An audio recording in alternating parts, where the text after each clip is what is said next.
In the annals of religious scholarship, few names shine as brightly as that of Dr. Francesca Stavrakopoulou. Her work is a testament to the relentless pursuit of knowledge, a journey that has taken her through the corridors of time, unlocking the secrets of the divine.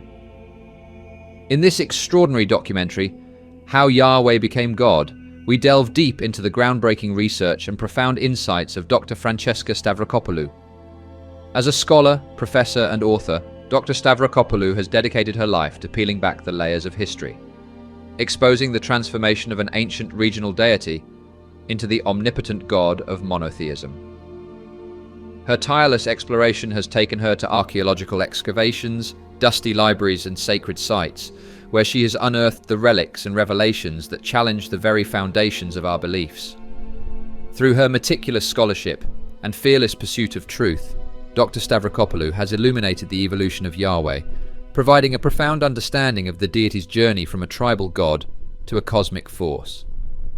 But her work isn't just about the past.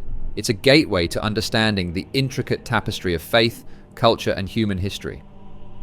As an educator, she has inspired countless minds, nurturing a new generation of critical thinkers who challenge the status quo and seek a deeper understanding of our shared spiritual heritage. Join us on this enlightening journey as we explore the remarkable life and groundbreaking contributions of Dr. Francesca Stavrakopoulou. Subscribe and hit the notification bell to embark on this intellectual odyssey with us. Together, we'll uncover the mysteries of how Yahweh became God through the lens of a true pioneer in the world of biblical scholarship. Prepare to be inspired and enlightened as we delve into the work of Dr. Francesca Stavrakopoulou.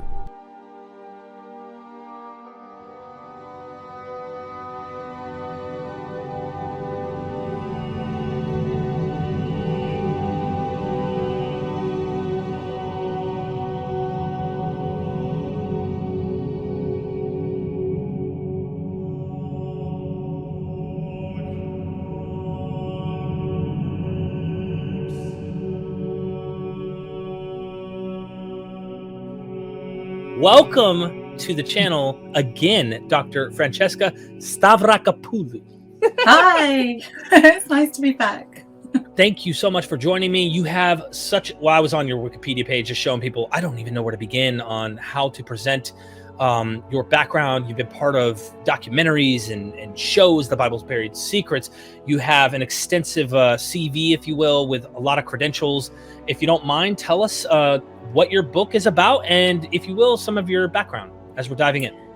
Yeah, so the book is basically about the early career of the God who's described and adored in the Bible, and it's basically tracking his early career from the kind of the late Bronze, early Iron Age, through up into, well, basically to about the 6th century of the Common Era.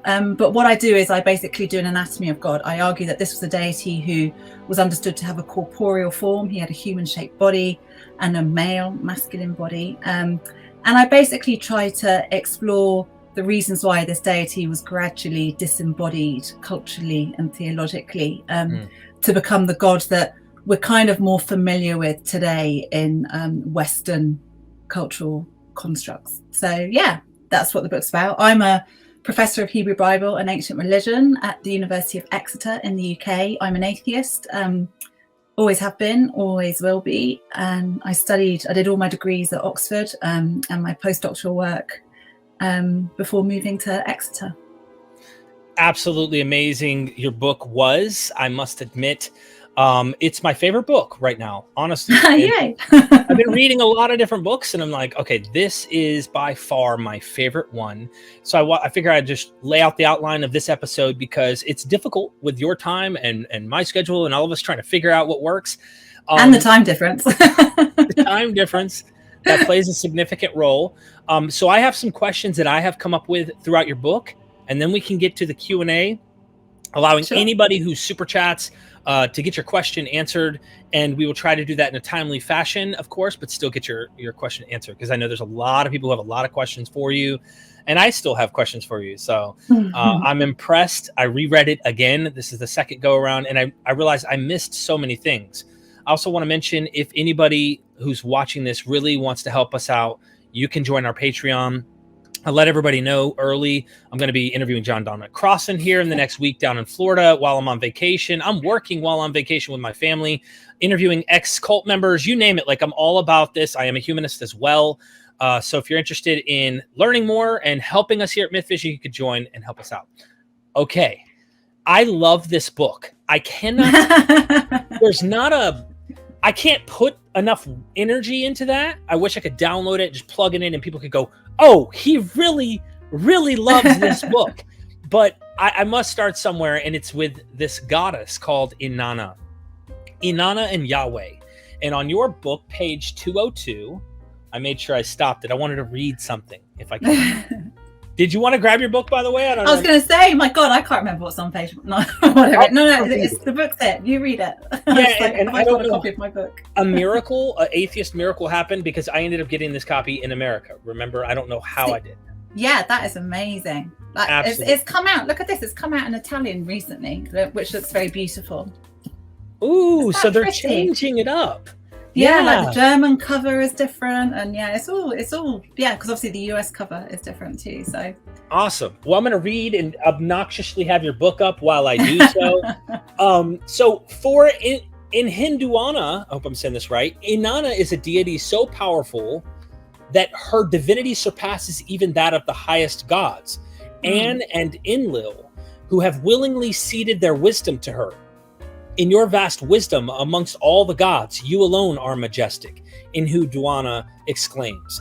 In this poem, Inanna not only governs the forms of wisdom graciously bestowed upon mortals, such as expertise in warfare, ritual, economics, sex, and medicine, but curates and controls the divine wisdom underpinning the very foundations of the cosmos. To destroy, to create, to cut apart, to establish, Inanna are yours. To turn a man into a woman and a woman into a man, Inanna are yours. A large and expansive heart, Inanna, are yours. Almost 2,000 years later, another poet was crediting just one deity with the wisdom to create and destroy, and for him, it was Yahweh. Yeah. Do you want to comment on this just briefly? Yeah, so that's there I'm talking about a particular poem from Mesopotamia that was written by what we understand to be the world's, the first named author that we know in the history of the world, who's a woman, Enheduanna.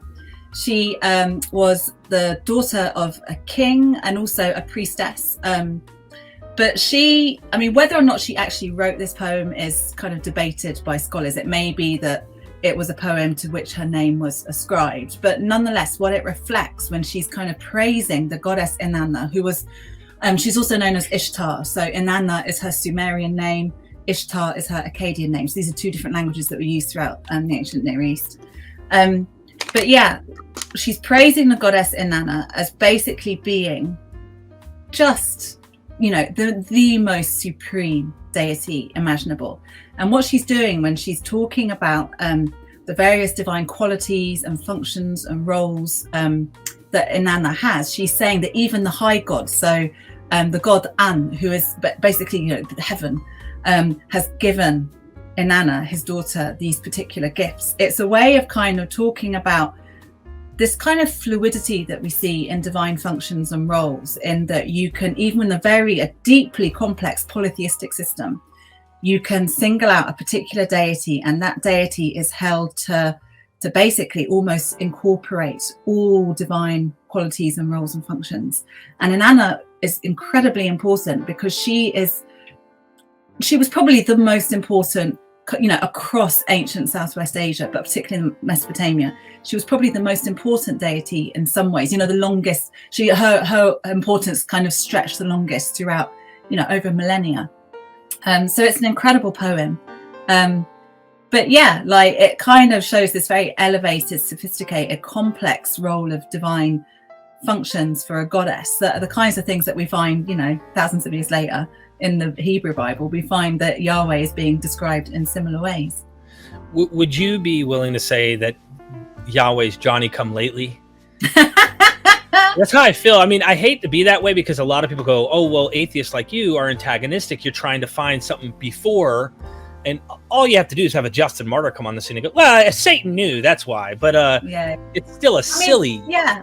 like the thing is that it's very difficult. You know, one of the big kind of theological premises on which a lot of biblical theology is founded, is the idea that Yahweh was somehow extraordinary, that ancient Israelite religion was somehow different from the religions of surrounding peoples and cultures, and that somehow that extraordinary quality means that this deity is a deity wholly unlike any other deity across ancient Southwest Asia. You know, that's what we find, you know, Yahweh himself saying in the Bible all the time. In Isaiah, in Deutero-Isaiah, so chapters 40 to 55, he's like, I am God, there is no other, there's nobody else like me, I am the only kind of deity. But, you know, historically, we know that that's just not the case. You know, things are rarely, I'm not saying that that you don't get innovative shifts in religious thinking and religious imagination. Of course you do. But there's nothing particularly unusual about Yahweh. There's nothing particularly extraordinary about him. So for the various different sorts of roles and functions and titles and you know, we find, you know, examples of those used much earlier of lots of different types of deities. So this was part and parcel of a much broader cultural landscape. And Yahweh, if you like, is kind of like a local iteration of broader understandings of what deities, you know, successful deities, frontline deities, were supposed to be doing. I must skip to something interesting in my commentary about Inanna, or Ishtar, if you will. And I'm vindicating, Dr. Richard Carrier wrote an article about dying and rising gods. So I made this really cool documentary little video about this that I thought was interesting. And he talked about how Inanna, this goddess, was, you know, with all this powers kind of lowered or defamed, if you will, taking off, stripped naked, then made into a corpse, then hung on a hook for 3 days and 3 nights, and then is brought back to life, or something like 3 days, something to the same motif we see with Jesus, we see it with Jonah, we see it with other mythologies. Is that true? Yeah, I mean, certainly that particular myth about Ishtar Inanna I talk about in the book, and it's very much the goddess's decision that she wants to take over the underworld. I mean, she's a seriously kick-ass, ambitious goddess. I adore her. But she's that idea of her sort of being stripped of all her divine, her bling, basically, her accessories. These were more than just kind of decorative items that were worn on divine bodies. A bit like high status human bodies, these were ways of making the body, of rendering the body complete. So by stripping off, you know, her headgear and her necklaces, she kind of deliberately diminishes herself because she has to in order to enter the underworld. But yeah, some people think that that's an example of a dying and rising god. It's not quite. I mean, yes, she's turned into a corpse, a kind of like a hunk of meat, basically. So it's about her kind of debasement in very material terms. The whole debate about dying and rising gods is really complicated. I think the main ancient Southwest Asian, pre-Christian ancient Southwest Asian myth that we can certainly say is a dying and talks about a dying and rising god is a myth concerning Baal from Ugarit. So late Bronze Age, Syria, the city-state of Ugarit, the modern site name is Ras Shamra. And in that, Baal is defeated by the god Mot, who's the god of death, who swallows him, because death is a swallower. Which is where we get all that imagery in the Bible about, you know, when the ground opens up and swallows kind of idolatrous priests. That's exactly what's going on there. The underworld swallows Jonah, the fish. Yeah, exactly. Jonah being swallowed by the fish. Exactly. But yeah, with Baal, he is certainly dies because his sister Anat and the sun goddess Shapsh go into the underworld to find him, and they find his corpse. He's buried in a tomb, and then about 3 days later, he is restored. So that, I mean, and you know, and that is like I said, there's very little in the Bible that's completely original. I love this. Thank you for coming on. You're awesome. So God's being so concerned with food. This is something as well. But before we get to that, Ezekiel and Genesis. This is something I thought was fascinating because I always read the Bible as a Christian and always thought Genesis is the beginning, Revelation at the end.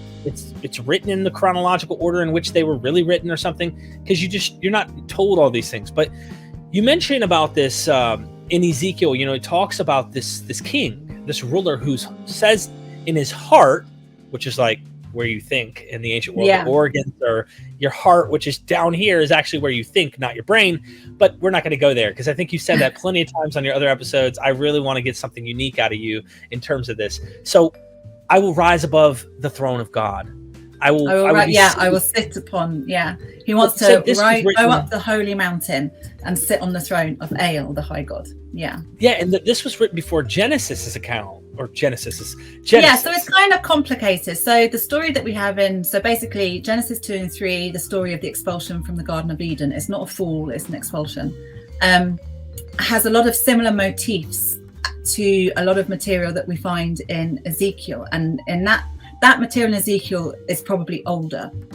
So that's probably, kind of 6th century, but drawing on an older motif, whereas the story that we find in Genesis is probably about 5th century. But they both share the same mythic kind of schema or trope, in which you have this, the first human, who across ancient Southwest Asian mythologies, the first human was generally understood to be a paradigm of the king. And the king was understood, the role of kingship, because a lot of these texts and myths were produced within royal high status contexts. So the first man is the paradigmatic man is the royal figure, the king, who is made and appointed to perform various tasks on behalf of the deity in the earthly realm. So the Ezekiel myth does talk about an anonymous ruler who, in the context in which we find the myth, is probably to be identified as one of the foreign kings that's harassing Yahweh's own people, like an Assyrian king or a Babylonian king, or possibly an Egyptian king, but probably Assyrian or Babylonian.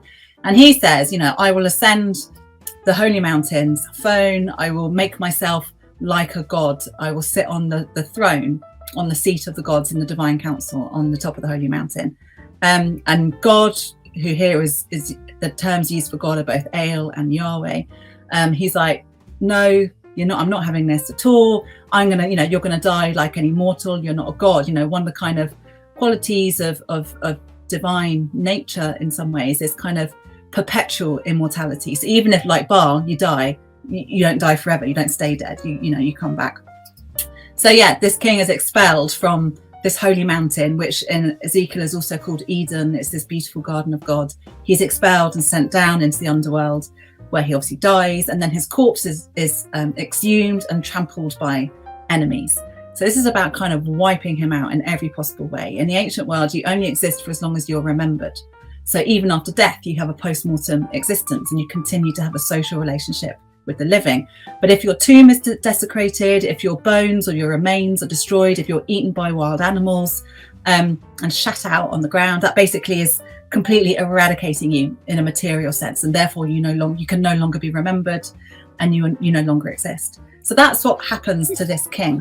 But yeah, it looks like a lot of that myth that we find, in a way, that Genesis material and the Ezekiel material are both later reflections of what looks to be an earlier kind of mythic trope about one divine or semi-divine figure trying to usurp an older, more senior divine figure and kind of being taken to task for it. It just always excites me to learn this stuff.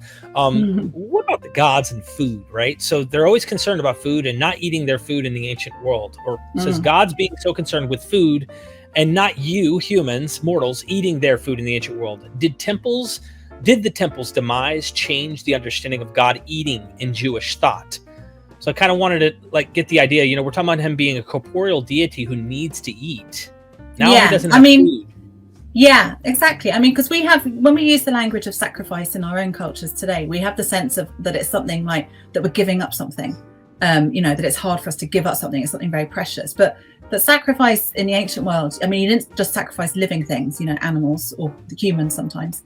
You could also sacrifice all the other things that were important and sort of the mainstay products of human consumption. So you can sacrifice wine and beer and honey and oil and bread and fruit and cakes. And so sacrifices in temple economies were a way of not only getting money into the temple, but it was a way of sharing a meal with the deity. So say if I was a worshipper, actually let's say you, because we're talking about a very masculinist kind of culture here.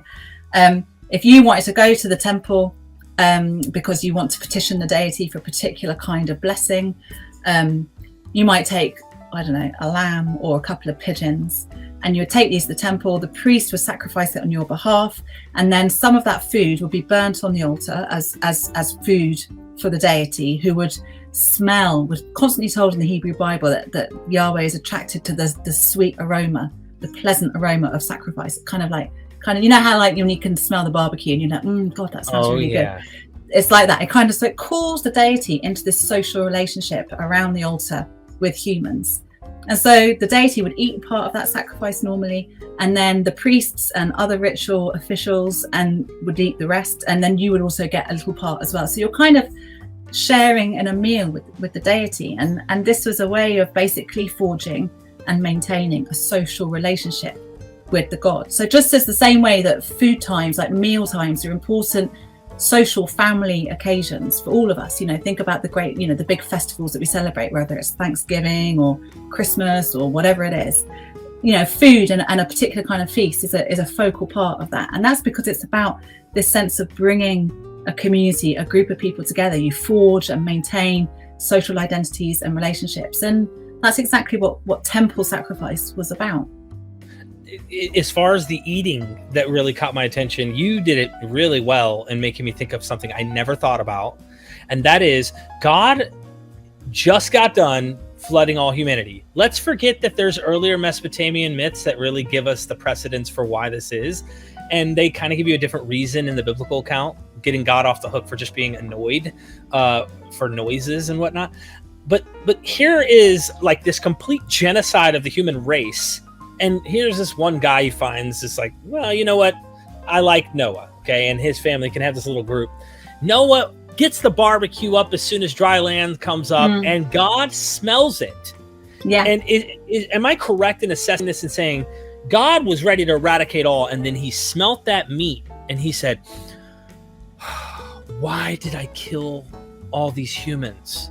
It's not so much that he said, it's not so much he says, why did I kill all these humans? Because within the kind of narrative arc of that story, and obviously that story between Genesis 6 and 9 is drawing on all sorts of different other traditions. So it's been kind of edited and redacted and shaped into a kind of a narrative. But within that narrative frame, you've got the sense that God's not pissed off. He doesn't regret. He regrets that earlier, he floods the world because he regrets having made humankind, because they have become so corrupt, mainly through having sex with divine beings. But that's another story in Genesis 6 that we can talk about. But so when he smells the smell of the sacrifice, of Noah's sacrifice, it's then when he says that he decides that he will never again flood the earth, and not just he will never again destroy humankind, he will never again destroy living creatures. So it's a kind of a covenant, a relationship, an agreement with non-human life as well as with human life, which I think is quite an important theological point given the state of the world and the climate crisis at the moment. It's quite an important point, for these kind of particular Christians who think that the earth is ours to exploit no matter what. I think that's a really important theological point in those particular traditions. About as far as the food goes, though, because they're so like, he's butthurt about Adam eating this fruit. Like it's obvious that food is so important in the ancient Near East for the gods. So I kind of wondered if like that sacrifice he made to God, what made an impact where he kind of has this like, I've starved before, like where I'm like feeling like I'm dying, and then a fresh plate of barbecue comes before you, some really fresh cooked meal, and then it's like, I am thankful for everything. Like I am willing to start over, a fresh start, because that food was everything to me. I wondered if that food played that kind of role in God's mind of like, you know what, man is continually wicked, his heart's continually wicked, it says in the context there. So I'm thinking it's like, tomato, like, look, you made me some food, and I'm really I don't know if that made him convinced that he didn't want to do this. I think because again, within the narrative arc of the story, this is the first sacrifice that's offered. I mean, yes, you've got Cain and Abel offering their sacrifices in Genesis 4, but then that whole generation, so that's pre-flood humanity. They've been wiped out. Noah is the only one left. And so this is the first kind of bonding moment, that new agreement with the new humanity that is going to, stem from Noah and his kids and their families. And so, it's exactly that thing about sitting around a table and this idea of forging intense relationships, social relationships. That's exactly what's going on with that sacrifice. And it's, and it is, he smells the pleasing smell, and it pleases God. He wants sacrifices. So yeah, then fast forward to the destruction of the Jerusalem temple, first in the 6th century BCE and then again in 70 CE. The loss of the temple, for those scribal communities who are producing a lot of these texts, the loss of the Jerusalem temple was huge. And so when the temple's not there, if you can't sacrifice, then that doesn't necessarily shift theologically the way in which you might understand those sorts of offerings to function for the deity. I really, really appreciate your answer there. I was going to ask, I'm going to skip the least important ones because I really want to get to some of the questions from our audience. Of course, idols are technically a derogatory term for other gods, which is better understood, and you do not beat around the bush, shit gods. So you mind telling us what a shit god is and what the language is? And I want everyone to please get the book. I cannot brag enough about it. So please tell us what a shit god is, or better yet, an idol. So we get the word idol from the Greek Bible. So in other words, the ancient Greek translation of the Hebrew scriptures. That's where this, and quite often the Greek term idol particularly translates a Hebrew word, gilulim, which is a plural term, which basically is best translated as shit gods. It comes from a word that means that's used of dung, or kind of rolled up, like balls of dung, rolled up poo, basically. And it's a term that we particularly find in the book of Ezekiel and other kind of priestly type literature. And it's a way, again, of debasing cult statues of deities. So Yahweh probably had his own cult statues within certain worshipping communities. Obviously we have the prohibition on images in Deuteronomy and Exodus, which you don't tell people not to do something unless they're doing it. So the term gilulim is used as a deliberate way of really talking down, it's shit talking, basically. It's really talking down the cult statues of other deities. Because don't forget, cult statues were understood to be the deity. They weren't just a representation or a symbol. They were understood to manifest the deity. That's where that term comes from. About Baal, where what I use this recently because this is my new Bible. I'm like, okay, remember when Elijah is talking to the Baal, the priest of Baal, and he says, where is your God? Did he go, and is he defecating? Now, he's basically said, why is your God not answering you what your prayers? Maybe he's busy, maybe he's on journey, maybe he's taking a shit. Is basically like what Elijah says to the prophets of Baal. Yeah, and it is that sense. So, I mean, there was a sense that some, in some cultures, there was it was perfectly well understood that deities might defecate. It's not something that we ever find described directly to Yahweh, but that kind of taunt that we find in the story of Elijah and the prophets of Baal, it shows that the kind of scatology played a big role in theology, and that's exactly what's going on with Ezekiel's language of the shit gods, the gilulim. It's kind of like trying to smear them with something, render them dirty and ritually dirty, as well as kind of conceptually base, I think. This is going to sound a little awkward, but the next question I have is about the Sabbath and seventh day idea. There's a guy who's floated around on the internet. Those in the chat know. He's been very kind to me, don't get me wrong, but he's gone around bragging victory over all these academics that I've had on and saying we're all under a seventh day calendar. And this all started with the God of the Bible, a seventh day calendar. Therefore, we're all technically responsible, and we are under this God's jurisdiction. So we are all technically sinners who need to repent to this God, because this is the true God. Look, we have 7 days. And I was reading in the book. Right, I know. And I was reading the book. The origin of the seventh day Sabbath was my question. Maybe you have a thought on, but you mentioned a Sumerian lament where Inanna is singing to Enlil because he is sleeping while his people and their land are in famine on page 256. Maybe I can read it, teasing people to really get this book. I can't tell you how much I'm impressed with this. The goddess Inanna traveled from her temple to Uruk to Nippur in the hope of rousing Enlil, Feigning my father's fanes, lying down, she cried. May I soothe his heart, may I pacify his liver, may I direct my words to his distressed heart. Sitting on his lap, she sings him awake with the refrain, O sleeping one, how long will you sleep? Inanna's lament was considered so powerful that her cult singers recited it in her temple at Uruk on the 7th day of each month in the hope of appeasing the gods for any unknown misdemeanor which might prompt untimely or stimulated slumber. Precautionary measures were only sensible. Discerning the difference between a sleeping god and a sulking god was not always easy. Many centuries later, in the 6th century CE, Yahweh's worshippers were singing petitions to awaken him to the devastating aftermath of the Babylonian attack. Rouse yourself. Why do you sleep, O Yahweh? Awake. Do not cast us off forever. Mm-hmm. Yeah.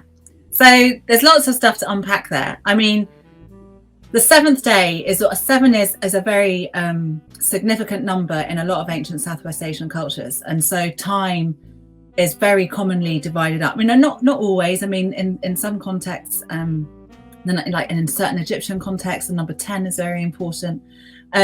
But 7 is very common in a lot of ancient Southwest Asian cultures as a means of marking time, and probably primarily, scholars think, because that you could see 7 planets in the night sky, with the naked eye at that time. So these seem to, it was a particularly powerful, special number. So it's not unusual to have 7 pop up a lot across these cultures, and not unusual to have the idea of a period of time being 7 days was not unique to Yahweh worshipping cultures either. So that's one thing. I mean, the idea of the bit that you read is when I'm talking about the notion that for a lot of Yahweh's worshippers, inaction, divine inaction or divine neglect could be understood to reflect either a God who was sleeping or a God who had simply withdrawn. You know how we all kind of, if you're kind of depressed or tired or sulky, you take to your bed and you just don't want to engage with anybody. Right. It's kind of a similar kind of thing for the gods of the ancient world. They might just withdraw socially completely. And so when in that particular poem that I referred to in the Hebrew Bible, arouse, wake up, O arm of Yahweh, that's because that was written in the time of the Babylonian destruction and exile. So destruction of the temple, the exile of elites to Babylonia. And they're saying, they're singing to Yahweh's arm, his fighting arm, wake up, you have to kind of rescue us from enslavement in a foreign land. You have to come and fight for us. They just assumed that his withdrawal is because he's sleeping, so he has completely disappeared from their lives. So that was very common. The idea of Sabbath meaning 7, but also is rest, is that this is predating the Bible by millennia. I mean, the Yahweh cult is late, Johnny come lately again, right, on this notion, but the unique way that they've kind of instrumented it to be, that might be unique, right? How they've made it into be, or is there a Sabbath that preceding this culture where they're resting with their God? I mean, some scholars will certainly argue that in certain cults of particular deities that you had a Shabbat, a day of rest. And that was as much for the deity as it was for worshippers. But yeah, like I said, there's very little that is kind of purely innovative in some ways. Like when you're looking at these kinds of the ways in which the ritual calendar is organized, and ways in which certain sacrifices function, the ways in which certain ideas about what a temple is, what a deity is, there's I'm not saying there's nothing innovative, but the grand shape of things is not particularly exceptional in that sense. But I like the idea of we've got this sense that the Sabbath, Shabbat, is a day of reflection and kind of theological thinking, and not working because you're meant to be focused very much on the idea of being in this relationship with the deity.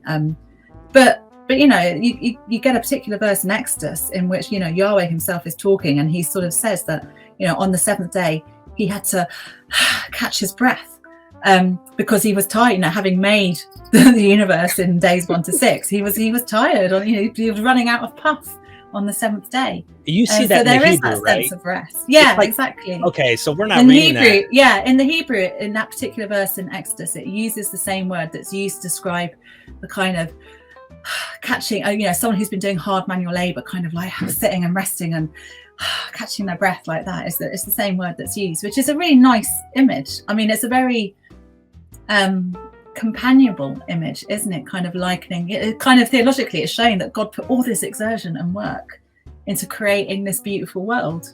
So in some ways, it's kind of nice.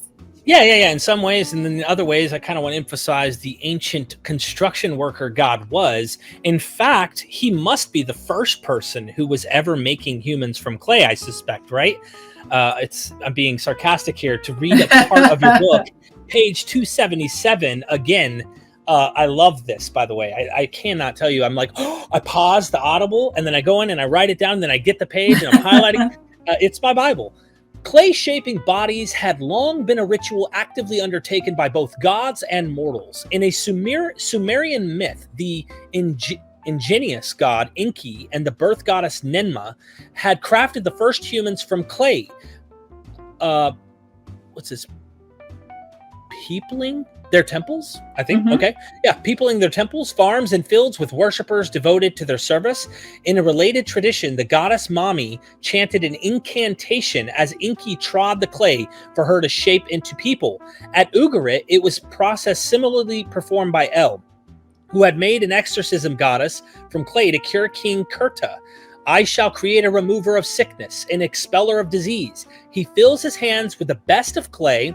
He pinches off that which is used by a potter. Meanwhile, in Egypt, the god most frequently associated with the creation of humans was Khnum, who crafted all living things, including some gods, on his potter's will. I love that. You are the master of the will. Who is pleased to model on the will? You have made humans on the will. You have created the gods. You have modeled the small and large cattle. You have formed everything on your will each day in your name, Khnum, the potter. That sounds like the Bible, but way earlier. Yeah. I mean, and that's the thing. It's like, I mean, clay shaping is, the one that it was the most important substance in some ways within these particular cultures, because it's so, it's there, it's everywhere.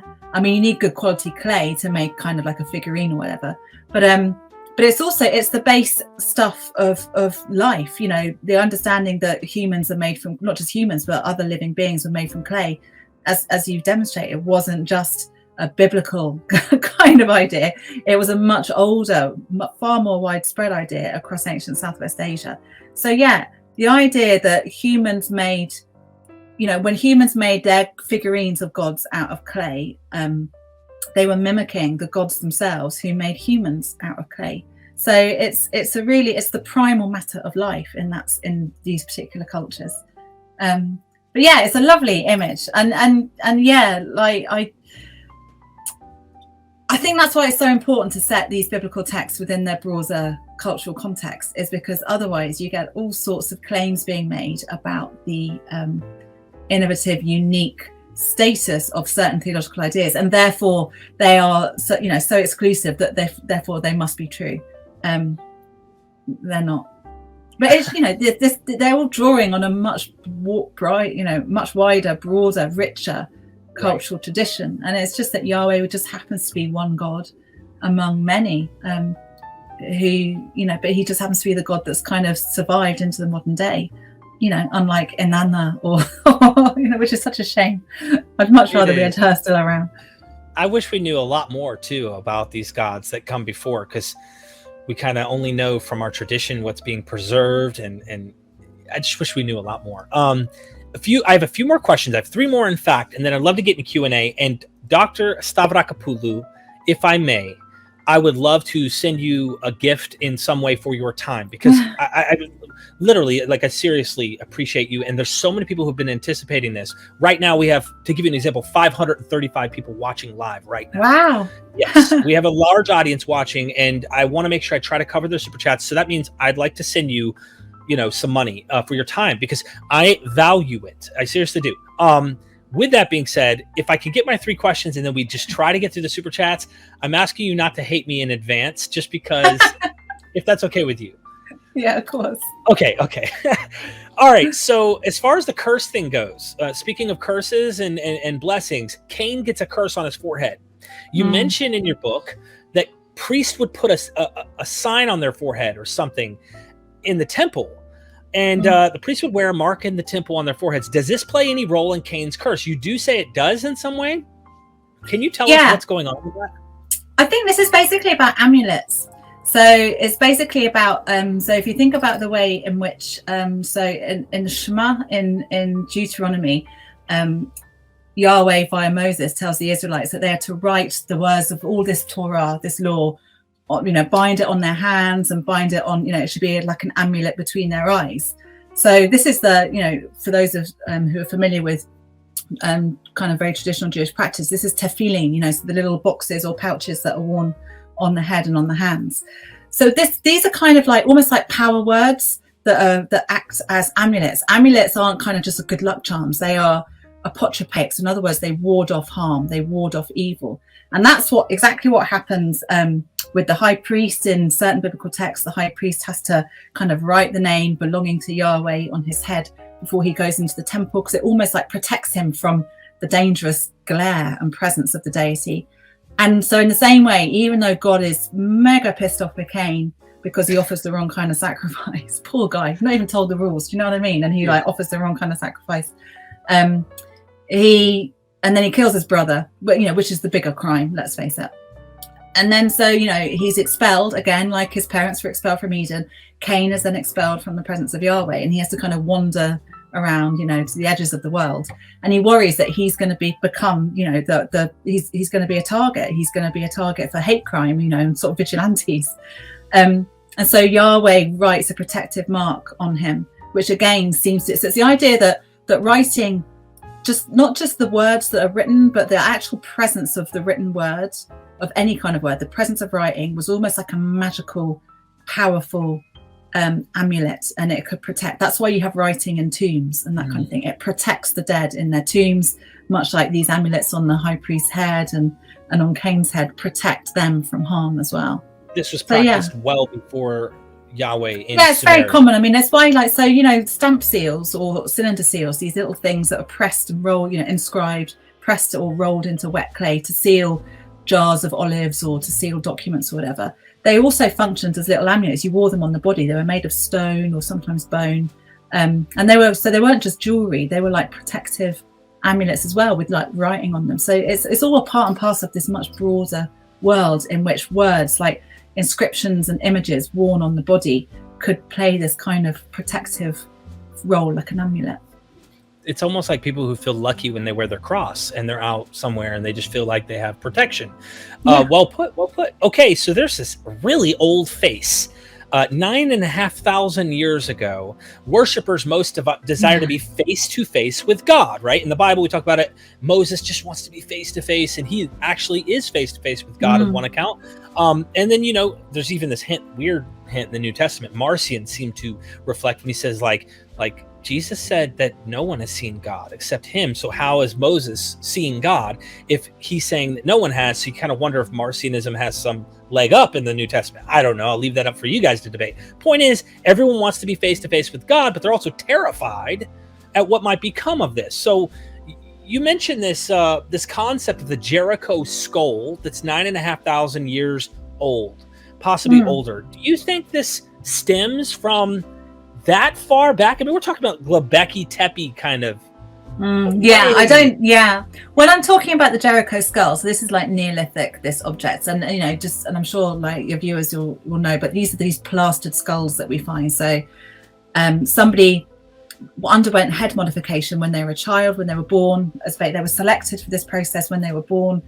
They had their heads bound and then lived a normal life, and whenever they died in adulthood, buried under the floors of their homes, which was a normal kind of process then in those particular Neolithic cultures. Sometime not too long after, the body is exhumed, the head is removed, the remnants of the flesh and skin scraped away, and then the face is reshaped with clay and then painted, sort of it's rubbed shiny, it's kind of given a red pigment or hue. Some have little moustaches painted on them, some have kind of like these wigs of like rush hair, and I mean they're really super cool.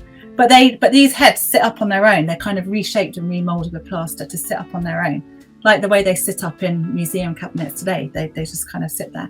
And it's a way of creating an otherworldly being. And I use this example of the Jericho skull in my book to talk about the ways in which, even without talking, without touching, it's that sense of being face to face with another being, even an otherworldly being, as the Jericho skulls are meant to represent. We don't know whether they were ancestors or gods.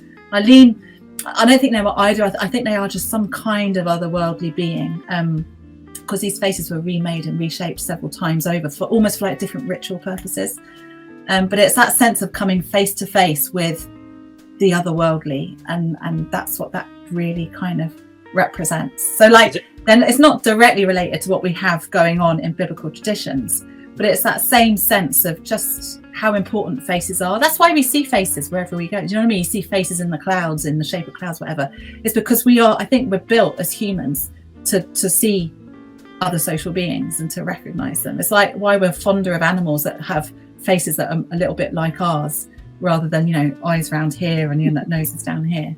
I don't know. It's a good point. Like it's like a proto-evolutionary explanation of what ended up creating what we ended up believing about things. Some cognitive science of religion scholars who kind of look at the ways in which certain kinds of patterns or tropes of behavior are very much bound up with our evolutionary cognitive genetics and development and context. They would argue that it's a basic kind of human premise to imagine our gods as like us, basically. Thank you for that answer. I've got one more, and this is, I'd love for you to take whatever amount of time you want with this. It's a complicated question I've asked myself on Myth Vision for many years now, actually. And then I'd love to get into our super chats. Like I said, I want to gift you with something for your time today. And no more question super chats, please. I put that down in the banner because they take time and we don't want to leave people hanging. You're more than welcome to show love and support, a little shout out, but I really don't want to take too much more time of Dr. Stavrakopoulou's coming on here. So she wants to see my email and not go, that guy again. No, thank you. So my last question is this. What are a few reasons you think a historical Jesus, because you started your research with this question, exist over the mythicist model, whatever model you want to put? Are there a few things in your head that make you go the direction there was probably a guy? And can you give us those examples?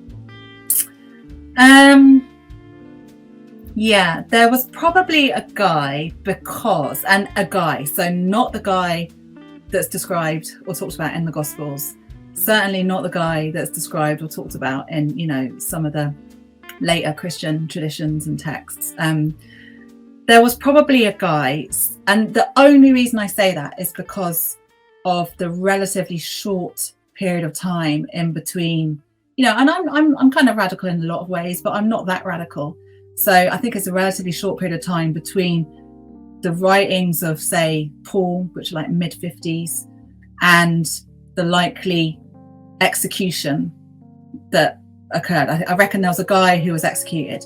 And my main reasons are probably a lot of the stuff that's said about John the Baptist, interestingly. I think that's trying to it makes sense to me that there was a John the Baptist type. We know there are lots of these kinds of figures wandering around. Honi the circle drawer is one of my favorites. He was like kind of this failed kind of figure. No, he wasn't failed. He was very popular. He was like, he had his methods, basically drawing circles and standing in them. But the kind of John the Baptist Jesus thing, that looks to me like a massive kind of polemic as a way of trying to say, what's the relationship between these two figures? John the Baptist had his head cut off. This Jesus guy, was crucified. So you've got two kind of executed figures who have been brought together. That to me suggests that there's somebody is trying to reconcile these two popular kind of cult leaders. So it's that and the kind of the relatively early date of the Paul stuff. But Paul didn't meet the guy. Paul's very clear that he didn't meet the guy at all. So who knows? But whoever he was, I suspect that at the very least, there was probably a guy, or maybe a series of guys or leaders, but one of them was executed, and it was devastating. I don't think he resurrected from the dead. Equally, I don't think that a lot of those reports of encountering Jesus after he's been crucified, I don't think they necessarily are indexing the idea that these people thought they'd seen a resurrected body. I think, this was, people encountered the dead and the shades of the dead all of the time in those cultures. So I don't see that as kind of proof of anything at all. I agree. I kind of flip on that. Yeah, it's more probable than improbable that some guy existed and was executed. Probably had some kind of relationship with a kind of John the Baptist type figure. But beyond that, who knows? So you wouldn't rest your soul on this? Oh, yeah. I know. Yeah, right. Okay. I like gambling. Yeah, I like to tell people that if you're wanting to make sure you don't go to hell, become a Myth Vision member of the YouTube channel or join the Patreon. You know, do you want to really risk it? I don't think you do. So please do so. All right, I'm going to your super chats. And once again, thank you for everybody who supported us today. I want to just get that out of the way. Let's get to your questions. No more questions, super chats. Let's roll. Constellation Pegasus, thank you for the super chat.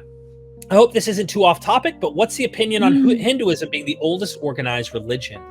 Oh, I don't know. It depends what you mean by religion. It depends what you mean by organized. It depends what you mean by oldest. Hinduism isn't one of my areas of specialty at all, so I feel very unqualified to comment on it. But I think like most religious movements or bodies, or I think it's got very, very ancient roots. When we see it as becoming organized as such, I mean, it's hard to know. I mean, is Judaism really organized? Is Christianity really organized? I don't know. Because you look at the differences in Christianity alone, there are so many different flavors and so many disagreements. It's hard to know. So I don't know what the opinion is on that, but there's a great guy at Rutgers University, his name escapes me, who is an expert on these kinds of things. So look him up, he'll know. Thank you so much. No, and just so you know, I have a lot of academics. The best thing they do say is that's out of my field, or I'm not certain. I wouldn't want to give you that. And so it's a respectable response. Don't mind me using the rag here from time to time. I just, we talk about tears too, where the water flows and stuff. Anyway, that's stuff you go into in your book. Constellation, thank you. ScholarVid, throughout your career, you have experienced significant pushback from the universities where you've taught against some of the hypotheses you've put forth. Is that true? And I'm going to put your book up while you're doing stuff. So I've not had pushback from the universities I've taught at. In the UK, it's very different from the US. In the US, there's a lot of places that teach, that do biblical studies and stuff, which are very confessional. And so you kind of have to sign some faith declaration before you can teach there. The UK is very different. It tends to be, theoretically at least, very secular. I mean, obviously, a lot of my colleagues are Christian or Jewish or Muslim or whatever. So I've not had pushback from the universities. I have had pushback from students. I have had pushback from individual staff and colleagues. But yeah, nothing that I can't handle. So yeah, it's fine. Well, can you give us one example? Just what's one that you would say is a big one that always comes up? I think the one that always kind of has stayed with me is when I was very early in my actually when I was teaching at Oxford. I taught there for 2 or 3 years when I was doing my postdoctoral work. And there was a theological training college that was kind of affiliated to the university. And I was giving the main university lectures on the Hebrew Bible and the history of Israel and that kind of thing. And I was told that I had been blacklisted by students at this particular theological college because they felt that A, I was an atheist, B, I was a heretic, C, blah, blah, blah, blasphemy, blah, blah, blah, blah, blah, all the usual stuff. But that stayed with me because that was the first, I was very early in my career. I'd only just finished my doctorate. And I was like, why would you not come to the Oxford University lectures just because you don't like the woman? Oh, woman lecturing. Yeah, that's something I bet we could have an hour conversation about what your life in your career has been like as a woman. But yeah, maybe we can cover that at some point. I'd love that. Thank you so much for that. Esoterica, my buddy Justin Sledge, Dr. Justin Sledge. Do you think there is any continuity between your study to the later Shi'ur? Is that Shi'ur Qamar? Shi'ur Qamar. I talk about it in the book. Yeah. So this is a particular kind of mystical Jewish tradition, supposedly arising in kind of Roman era Palestine, but we find most of the text beginning to circulate around Europe primarily in about like 11th, 12th century CE. And the text literally means the measure of the body, and it's a way of talking about various aspects of the divine nature of God, of the Jewish God, but using the size and measurements of his body parts. So in that text, for example, the length of his nose is the same as the length of his little finger. But, he's got this massive body, and it's a very mystical text. It's kind of like such a specialist esoteric text. It's got lots of links with the sort of medieval forms of Kabbalah. So yeah, I talk about that particular text in the book. Yeah, in one of your parts in the book, I always get a chuckle when I come across it, because I was an evangelical. Like, God was spirit, which meant invisible, which meant, other than the body of Jesus, which how that works. You go into all of that. But the idea, God is hung more than a horse. Okay, like God's has the biggest penis. So for those guys out there who think you're going to compete, we just might as well give up and stay what we are, mortals. Your book is very blunt, so I feel like these blunt conversations are necessary to just point out this is what the God of the Bible is. So Impossible is Nothing. Thank you for the super chat. Just got Dr. Stavrakopoulos' book from Amazon. Loving the education. I was hoping to luck out like Derek and get the blinged out UK cover, but alas, I got the basic American cover. Oh well. Oh, I'm so sorry about that. It's so, I don't understand why. I mean, publishers know better than me. I don't understand why the American publishers, who are a great publisher, Knopf, but why they decided to go with the red cover and a picture of God's dad driving a car, which looks like to me driving a car. But yeah, thank you so much for buying the book. I really appreciate it. Yeah, I did pin it at the top of the chat. Get you a copy. I don't know why I got this copy. I live in North Carolina in the United States, so I don't understand it, but thank you for that support. And I did put that up there, so please get it. Is it Bonapal? Thank you for the super chat. Was Yahweh a Midianite god before becoming an Israelite god? I don't know whether he was a Midianite god. I mean, we know so little about these particular kind of designations that are given to particular territorial groups. But certainly, I suspect he came. I mean, we've got some of the oldest poetry in the Hebrew Bible gives him an origin, a location in what is now southern Jordan, basically. So I think he came from like that kind of red wilderness area that we associate. So what's called Edom in the Hebrew Bible is now southern Jordan. So some scholars, some of my colleagues are really keen on the Midianite hypothesis as a means of, so has this god somehow come up from what is now sort of the Arabian Peninsula and up? It's possible. But yeah, I think the most we can say is that he's kind of comes from down that way rather than up in the north, as earlier generations of scholars used to argue. But yeah, I'd go with kind of, he comes from the southern Jordan area. It's a complex issue because the data is not great. Thank you for the super chat. We have 650 people watching. Hit the like button. Get the book now, because the apocalypse is coming. And when it comes, all you got to do is show the book and they won't hurt you. Dead serious. Jordan Kelp, thank you for the super chat. Do you think the original temple in Jerusalem had a large cultic statue of Yahweh? Thanks to both of you for the work y'all do. Thank you. Do you know what? If I had to put money on it, I'd say that there was a cult statue of Yahweh in the Jerusalem temple in the Iron Age. I don't know how big it would have been. I mean, even within Mesopotamian, we know that they had like all sorts of different kind of cult statues, but even in Mesopotamian examples weren't particularly big. But if I had to put money on it, I'd say, I reckon there was probably a human-shaped, an anthropomorphic cult statue of Yahweh in the Jerusalem temple at some early stage. Was it there up until the destruction of the Babylonian temple? I don't know, but we do have some interesting, that language in the Hebrew Bible that talks about the Babylonian kings coming in and taking what's normally translated as vessels of Yahweh. It's the same vessels term that's used on the Moabite stone, which is dated much earlier to the 9th century, about King Mesha of Moab and the Omrid dynasty of Israel. That too talks about the vessels of Yahweh being dragged. Vessels can also, it doesn't just mean, bits and pieces, bowls and spoons and stuff. It I think that probably means cult objects. So yeah, if I put money on it, I'd say yeah. Thank you, Jordan. Wonderful question. Evangelical Humanist says, happy anniversary, Derek. Thank you. 15 years. She's put up with me that long. Happy anniversary.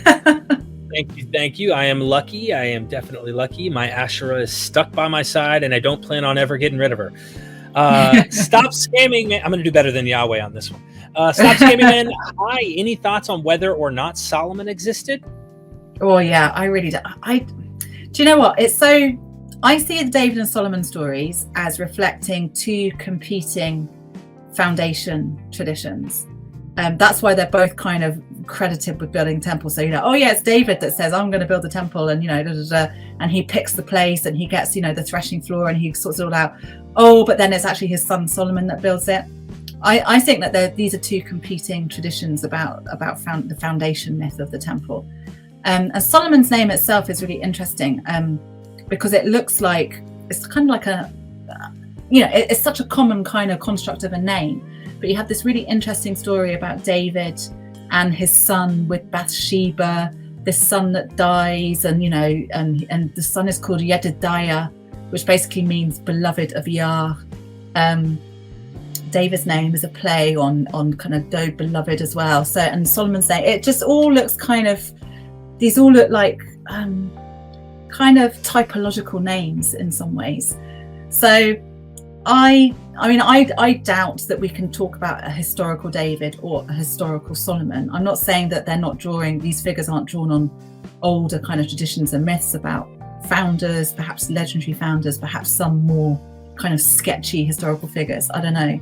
But yeah, if I would put money on there being a cult image of Yahweh in the temple, I wouldn't put money on Solomon and David existing.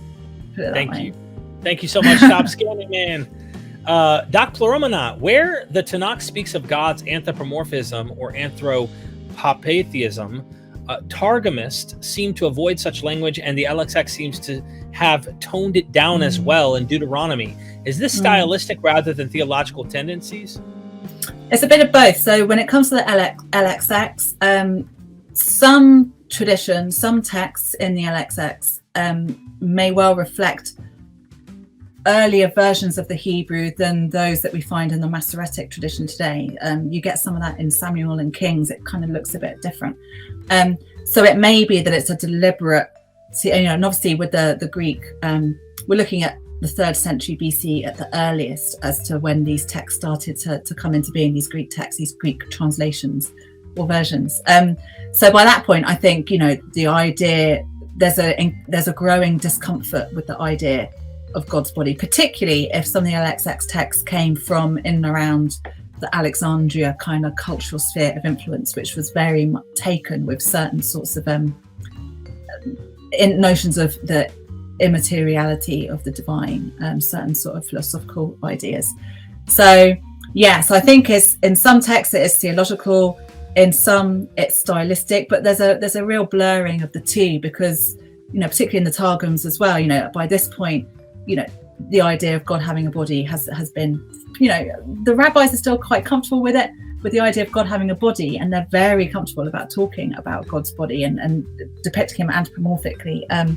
But when it comes to what you do and how you comment on certain scripture, whether it's biblical texts or other authoritative texts, there's a certain kind of reverence, the same reverence that we see, in which you don't say the name Yahweh aloud. So it might be written in the Hebrew, but you don't say it aloud. And that seems to come about relatively early too. So it's a combination, I think, of both stylistic and theological. Thank you so much for that, Doc. Thanks for the support. Stop scamming, man. Does Deuteronomy appear to have a 6th century writing style? Wow, that's a very specific question. A lot of you see, I see Deuteronomy as like, in terms of writing style, some parts of Deuteronomy look kind of a bit older. So some of the curses and blessings, for example, some scholars argue that this looks like a kind of a classical biblical Hebrew as opposed to a kind of a later kind of biblical. My feeling very much is that Deuteronomy as a whole reflects, there's obviously some bits of really ancient poetry at the end of Deuteronomy, which looks much older than 6th century. So some of those poems at the end, like in Deuteronomy 32, for example. But yeah, my feeling is that ideologically, when you read Deuteronomy, this is very much about a community who is not in the land, and let's take the land as being Jerusalem or whatever. This is about, this seems to me to be a post-exilic, either reframing or manifesto of certain land territorial ideologies about a people who know what it's like to lose that territory and land, and have either just got back into it or are coming back into it. So to me, yeah, it looks kind of more, it actually looks more 5th century ideologically and theologically. It's very difficult to kind of be specific in terms of writing style. But some of that very old poetry at the end of Deuteronomy is certainly looks to have older bits in it. Thank you so much for that. I appreciate everybody viewing. 656 people. Over the last few years, Stop Scamming Man, thank you. Has academia gotten any wiser as the origin and etymology of Yahweh? No, everyone's still arguing about it now. Yeah, so there are various different theories. One is that the name derives, like etymologically speaking, that the name might derive from a verb meaning to blow. So could this index the idea of Yahweh being a storm god? You know, that will kind of make sense. Another possible kind of origin could be the idea of strength or striving, you know, all of these different things have been brought into play with Yahweh's name. But yeah, the long and short of it is very few people believe the biblical sort of interpretation of his name, which is that it comes from the verb to be. Not very many scholars hold to that biblical idea. So yeah, we don't really know where it's from at all. Well, thank you for that, Stop Scamming Man. Oh, Flamio, why does Yahweh need money or food? Oh, well, Yahweh needs money because his priests need money, because that's how you run a temple. But yeah, Yahweh needs food because he likes it, he enjoys it. There's a brilliant psalm, in one of the psalms, Yahweh, it looks to have been written after the temple was destroyed in the 6th century. And Yahweh says, I don't need your sacrifices now. I don't need food. The whole world and everything in it is mine to eat, basically. I don't need your sacrifices. The idea is that, again, it's that idea that animal sacrifice or any kind of food sacrifice is about the relationship between the donor and the recipient, and the divine recipient. So yeah, but he likes the smell of certain things. He likes the smell of incense, and incense wasn't just burned, in braziers in his temples. It was also kind of sprinkled on his food. So like it's kind of like a garnish. So that's what he realized. It's the smell really pleases him, makes him happy. It's very human. Thank you so much for that. Constellation Pegasus. Interesting to think 200 to 300 years ago we could get into trouble talking like this. Good to be in the 21st century. That's true. But then don't forget, like, there are some parts of the world where if I were to talk like this in public, it would still be. I've had emails from people based in the Middle East, a couple from Pakistan in particular, who had managed to get a copy of my book. And loving it. They're humanists and secularists, and they're doing quite. But obviously, it's incredibly dangerous for them to be doing that kind of work, or any kind of to be irreligious or atheist is really difficult. But yeah, I do feel very privileged to be in the place and life that I am. That is a wonderful super chat. Great response. Gnostic Informant, my buddy Neil. Thank you so much, Neil, for the super chat. Go subscribe to my buddy's channel. There seems to be and that's the gentleman I introduced you to before the show. Yeah. There seems to be tons of common tropes between the Inanna Ishtar descent story, Eleusinian mysteries, and Isis and Osiris myths. Do you think these ideas extend to Christianity? I think possibly, because one of the things about a lot of these texts, that even if you've got a very early Sumerian myth or like a Babylonian myth, like these texts were carried on circulating for hundreds and hundreds and hundreds of years. They were copied, and so they became a part. There were huge libraries across ancient Southwest Asia.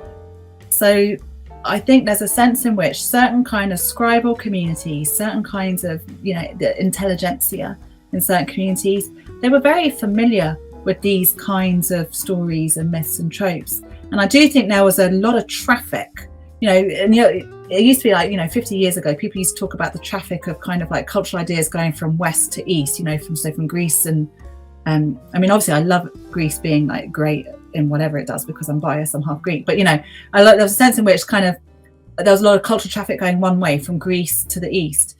But recently, scholarship of the last 20 years or so, particularly with classicists, have really started to understand what ancient Southwest Asian scholars have been telling them for donkey's years, that actually the traffic was massively the other way as well, from going westwards into the Mediterranean. And so I think a lot of these myths and tropes were certainly circulating much earlier than people used to think. I'm sure that there are some of those ideas. You do see them working out in Christianity.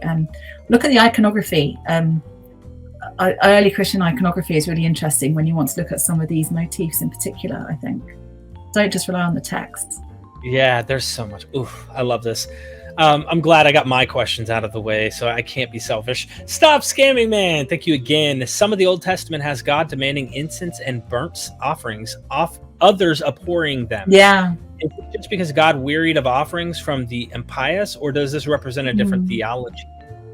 Most of the context in which we find God saying, I despise your sacrifices, like he does in the book of Amos and similarly in Isaiah, most of those are very context specific, and it is about the insincerity, not just the insincerity of sacrifices. It's kind of like rich people making a big song and dance about, oh, look at these amazing sacrifices. Let's have another big feast and another big sacrifice. And he's saying he won't accept those sacrifices. He hates them because these are the gains, if you like, of social oppression and injustice. So he's often, when he's saying, I hate and I abhor your sacrifices, in the next breath, in the next verse, he's saying, because you trample on the backs of the poor, because you do, because you exploit this, because you take this. So there's very much a sense in which ritual offerings weren't something separate from the social kind of values of other aspects of society.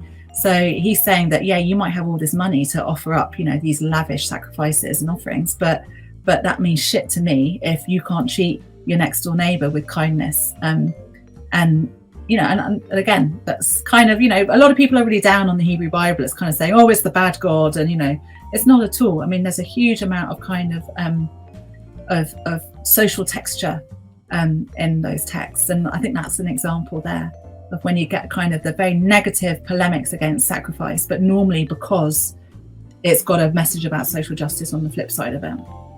Thank you so much. Abel Chavez, thank you for the super chat. I heard or read that the name Yahweh has a correlation with the 4 letters of our DNA. Do you know anything about this? Perhaps we are making a god of ourselves and thus reincarnation in a long run?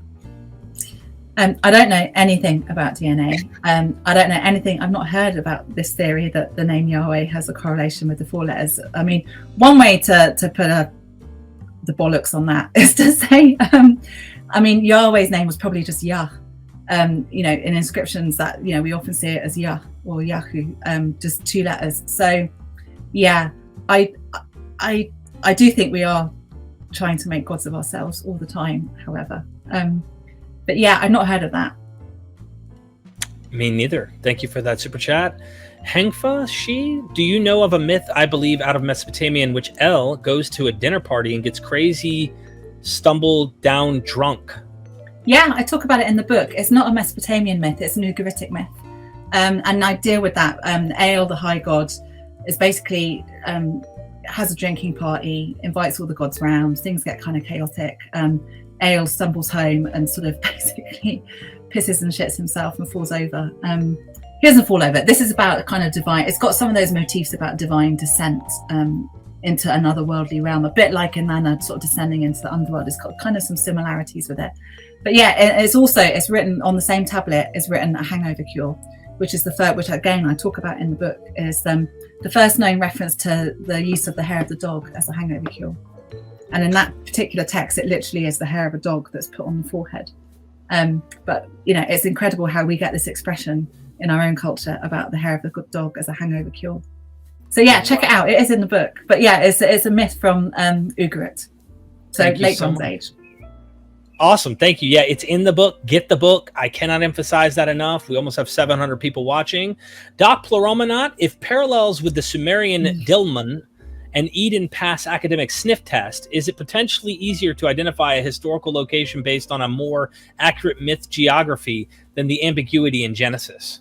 Yeah, that's an interesting question. I mean, so some people think that Dilmun is a particular island, which it seems to have been in later later Mesopotamian texts. But Dilmun also had this kind of mythological role as well. It was kind of like, before the gods had given, had given the gifts of kind of the cultural kind of qualities to humankind. So is it easier to identify a historical location based on more accurate myth geography than the ambiguity in Genesis? That's interesting too, because when I read the stuff in Genesis, to me it seems to be speaking about Lebanon. It's that kind of focus on trees, and in lots of different ancient Southwest Asian myths, Lebanon in particular was a place associated, with the cedars of Lebanon. This was the divine garden of the gods. This is the kind of the sacred forest that Humbaba, or Huawa in Sumerian, Humbaba guards. So some of that Genesis material and some of the ways in which Eden is described in older biblical texts, like some of the Psalms, in Ezekiel, for example, that seems to me to sound more like the kind of the sacred forest, which for some Sumerian communities was pretty much Lebanon. So yeah, I don't know if the Dilmun Eden thing will pass the sniff test, but there are similarities. But yeah, I've always kind of, my hunch would be that it's Lebanon, really, Eden. Thank you so much for that. I really appreciate that, Doc. Thank you, Dr. Stavrakopoulos, for coming back to Myth Vision. Is it possible to believe that Christians believe God is both corporeal and non-corporeal, given the Trinity? Loved your book. That's really. Oh, thank you for saying you got my book. That's a really interesting question. Is it possible to believe that Christians believe God? Yeah, and not so much given the Trinity, it's more given the Christian notion of incarnation. I mean, for Christians, that was one big reason why Christian theologians were very happy to move away from ideas of an anthropomorphic God and a bodied God, because for them, it wouldn't make sense, to have Jesus. Why, like, in some ways, Jesus is the kind of, you couldn't get the idea of Jesus being an incarnation of God himself if it weren't for the fact that you had much earlier in the religious DNA things like cult statues of the gods, things like the notion of God as having a male body, blah blah blah. Equally, you want to kind of, for Christians, it's the idea that this God, this body has to be human in order for it to properly die, in order for it to properly resurrect, and That's really important too. So in some ways, yeah, Christians, I think the incarnation, the doctrine of the incarnation helps to kind of manage that tension and anxiety about divine corporeality and incorporeality. But then there are some Christians that do believe that God has a body. So, for example, the Church of Jesus Christ of Latter-day Saints, some of those communities have very strong theologies in which God still has a body. So yeah, I think the Trinity is a bit of a problem for Christians in some ways, but yeah, it's more the incarnation that's the biggie, I think, about this corporeal incorporeal tension. Thank you. Oh, sorry. Thank you, Judy, for the super chat, and thank you for breaking 700 viewers. We're 703 viewers right now. Hit that like button. Get her book. I cannot emphasize this enough. It is a must absolute have. Better than the Bible itself. Liliana Stone, loving her book. I have the red cover and plan to get the blue and gold when we visit London in July. Thank you. Oh, enjoy London. I grew up in London. It's the best city in the world. Thank you. Thank you. I hope that you enjoyed the cover as much as I do. Joel Pearson, should temples show lit smoky gold idols again? Oh, I'd love that. I mean, that's one of the things that I particularly like about Eastern Christian churches. It's like, whether it's Greek Orthodox or Russian Orthodox, whatever, go big on the bling. I mean, that's what, make this as an extraordinary otherworldly place. So yeah, I mean, in some ways, a lot of Christian churches already have extended this idea about kind of cult statues of, gorgeous gold shiny cult statues of Jesus and Mary and the saints and blah blah blah. But then within certain Jewish traditions too, the way in which the Torah scroll is dressed and accessorized and paraded and venerated, and is extraordinary too. To have that, it's almost like it takes the place of a cult statue. But yeah, just generally more incense, more bling. I'm very much up for that in sacred spaces. Thank you so much, Joel. Inquisitive mind, I'm the ghost of Myth Vision, and my question is, where does the Islamic god Allah come from? What, in terms of the name or in terms of culturally? I mean, culturally, Allah is basically, just like El. It just means deity. So in that sense, it comes very much from the ancient, what we call the ancient Middle East. But yeah, who knows? I mean, it may well be that there is a desert origin to that particular deity too. We don't know. In terms of the relationship between Allah and El, just like the relationship between Yahweh and El, I think there probably is one back in the kind of ancient divine DNA somewhere, way back in the story of these deities' emergence. But yeah, it wouldn't surprise me if somewhere along the line there is a common ancestor. Thank you so much for that. Robert, thank you for the super chat, showing some love. Just getting through these here as we're wrapping up. I had one interesting question, if I can. The Messiah rides a donk. Where is the oldest evidence of Yahweh worship from? It depends what kind of evidence you want. If you want evidence from biblical texts, then obviously you get some of that really old poetry that I talked about. Deuteronomy 32 is an example, some of the stuff at the end of Genesis. In terms of non-biblical evidence, one of the earliest references to Yahweh is probably the Mesha Stela that I mentioned earlier, 9th century, written by King Mesha of Moab. So Moab is one of the Transjordanians, so basically what is Jordan now, who talks about Yahweh's temple and Yahweh being the God of Israel, the kingdom of Israel, the territory. So that's, I think, the probably, in terms of uncontested archaeological evidence, that's one of the earliest attestations of the evidence of Yahweh worship, because we've got mention of the divine name, references to temples, to a sacrifice, certain sorts of sacrifices and rituals being performed, the idea of this god as a particular patron of a particular royal household and territory and that kind of stuff. Thank you. It's early Iron Age, basically. I really appreciate that. Cam's Kaz, thank you so much for the super sticker. Really appreciate the support. Let's see if we can get, like Gnostic Informer said, get 500 likes. Let's make those likes happen. Almost there. I just want to make sure I didn't leave anyone hanging here. I apologize, but I really didn't want any more questions. Thanks. Great book. Dr. S is fabulous. Thank you. My buddy Jonathan Pierce, go check him out. A Tippling Philosopher. Subscribe. I actually was on his channel this morning hanging out with him. So we all love your work. And then the last one, why no one compares Yahweh with Mesopotamian god Ea or Ea? Don't they have similar myth role and roles? Couldn't Ea, am I pronouncing this properly, be the root of Yah? In terms of, people do compare them, but the Mesopotamian traditions that we have about Ea are kind of tend to be older. In terms, textually, just tend to be older than the stuff that we have. I don't. You're looking at. This is where we get into philology, and Hebrew is very different in terms of as a language from the East Semitic forms of. So Akkadian is like an East Semitic kind of form. Equally, Sumerian is a language all of its own. It's not related. It's what's incredible about Sumerian. It's not related to any other language family. So like the way that Hebrew is related to Phoenician and related to Moabite and Sumerian is not related to anything, which is quite incredible.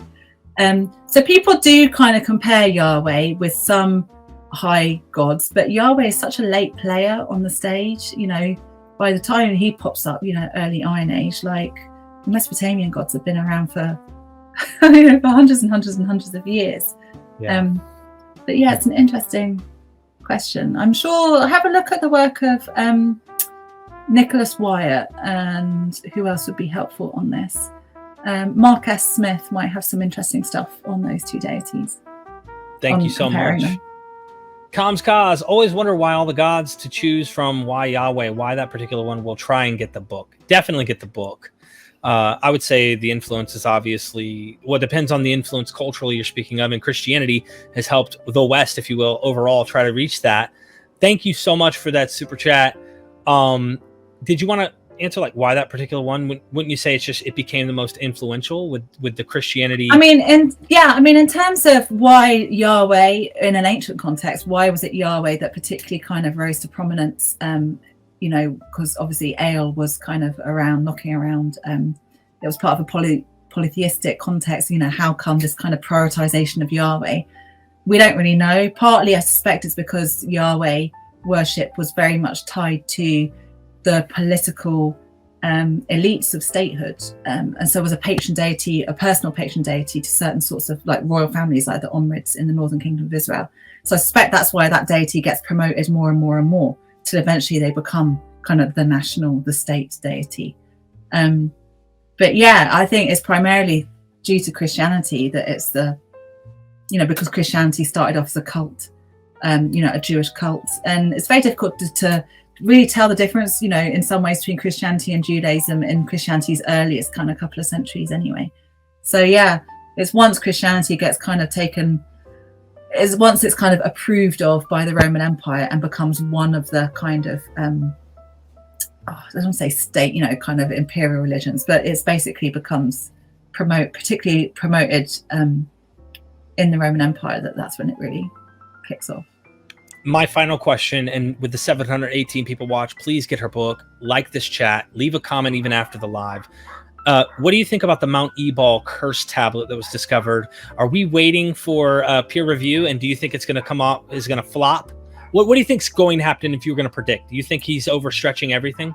Yeah, and in a way, I can, to be generous, I can understand overstretching, because in a time when getting funding for digs is so hard and getting funding for any kind of projects is so hard, you kind of want to sell it to those people that are going to, and it's kind of, a lot of it is like evangelical Christian funded digs that are doing this. So it's overstretching it. I don't think it's like, no one in my field is excited about, we're not like, oh my God, this changes everything, because we don't even know, they haven't even opened the text.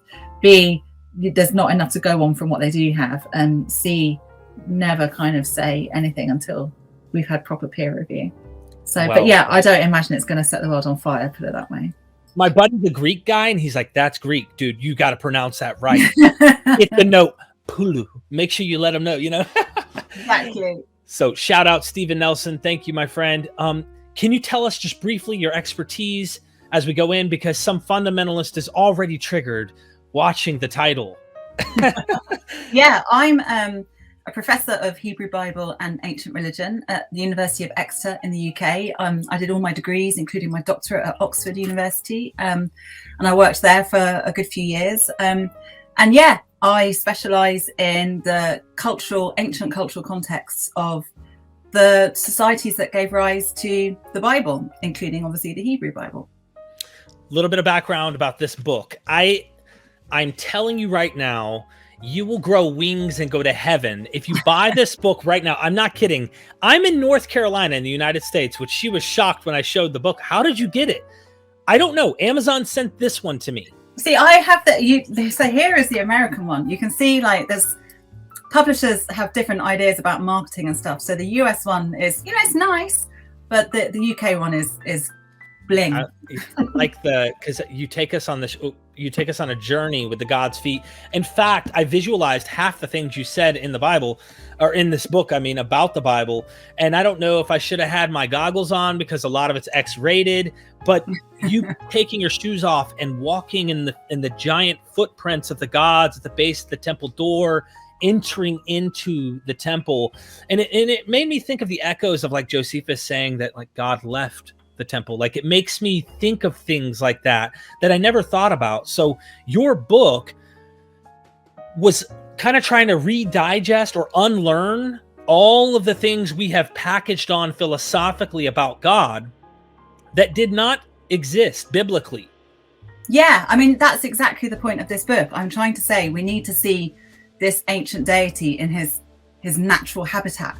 And that natural habitat was a world in which a lot of the theological and philosophical preconceptions that we have about what the divine is supposed to be and its relationship to materiality, to being human, those ideas are later post-biblical constructs. And so what I'm trying to do in this book is to really take seriously the sociality of what it was to be human, human imagination, and when it comes to conjuring up these ideas about otherworldly beings, taking seriously archaeology and the materiality and sensory visual qualities of life in the ancient world, so that we can better understand what these texts were trying to say about this deity. Wow. I need to warn our audience. I don't know if I will have time to like get into your questions. So forgive me if you're super chatting questions, I will try. But this is an episode. I only have 60 minutes. So please, I've been waiting for 3-4 months to maybe longer than that, actually, since I first tried to reach out, but for this particular book. So please bear with me as we get into the content. One of the things that we should consider when we look at this is how, for example, Christians interpret the "let us make man in our image" as the Trinity, right? We know from looking at this that is not in its original context what is being said. We know that is interpretation coming later. We do the same thing, allegorizing or anthropomorphizing things to make it seem like, well, that's he's just trying to make it relatable so you can understand, as you fickle little humans are, trying to grasp this God. And that's how I always read the Bible. But in this book, you're literally going into the anatomy of everything about God. Yeah, I mean, I think that's the main point of the book, is the best way to dislodge our Christianized assumptions, because, you know, whether we're believers or not, I mean, I'm not a religious person at all. Me neither. But whether we're believers or not, this collection of ancient texts has really shaped our own cultural assumptions and views. And as a means of trying to destabilize that kind of Christianized Western cultural view, I'm trying to say, look, you know, one of the biggest differences between the God that's being written about in these ancient texts and the God that Jewish and Christian people worship today is that, you know, the ancient deity had a body. He was understood to be human shaped.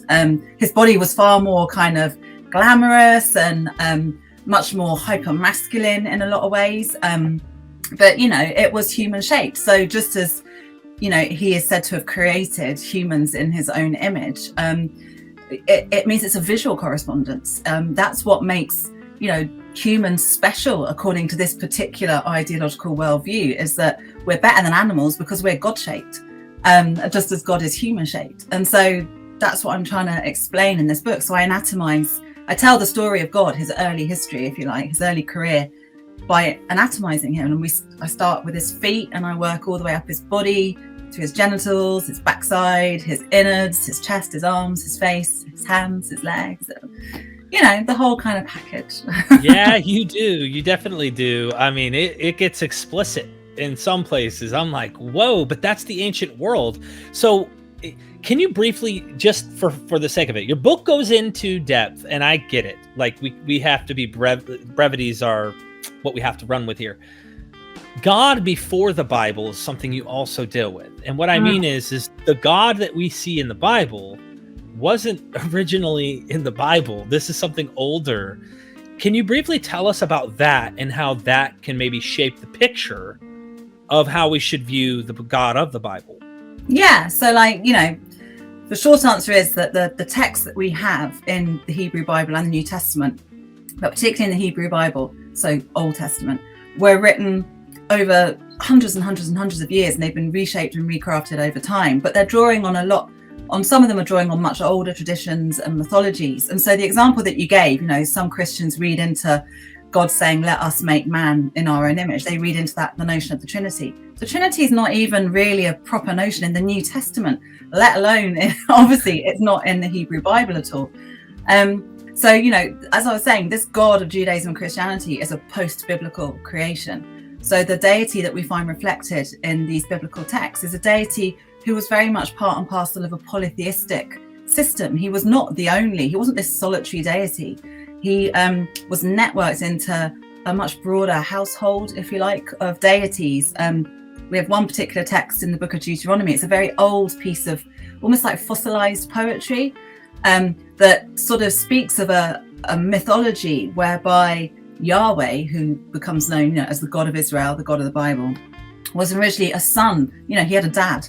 His dad was El, the high god, who was, you know, the high god in the Levantine part of the world. And And originally, Yahweh was simply kind of one of that younger generation of deities, a son of a high god and high goddess, who gradually, in this particular part of the southern Levant that we now know as modern Israel, Palestine, Jordan, that this particular deity sort of eventually sort of slowly starts to kind of take over a lot of the roles and functions of this high god. He basically, you could say, in theory, he kind of overthrows his own father, as is very typical in a lot of ancient mythology. But that's how it starts. So this was a god that originally had a dad, and he had a consort, a wife, the goddess Ashera. And he was, he was the head by the get to that time of the Iron Age, to say around about the 9th century BCE. He was pretty much the head of his own local pantheons.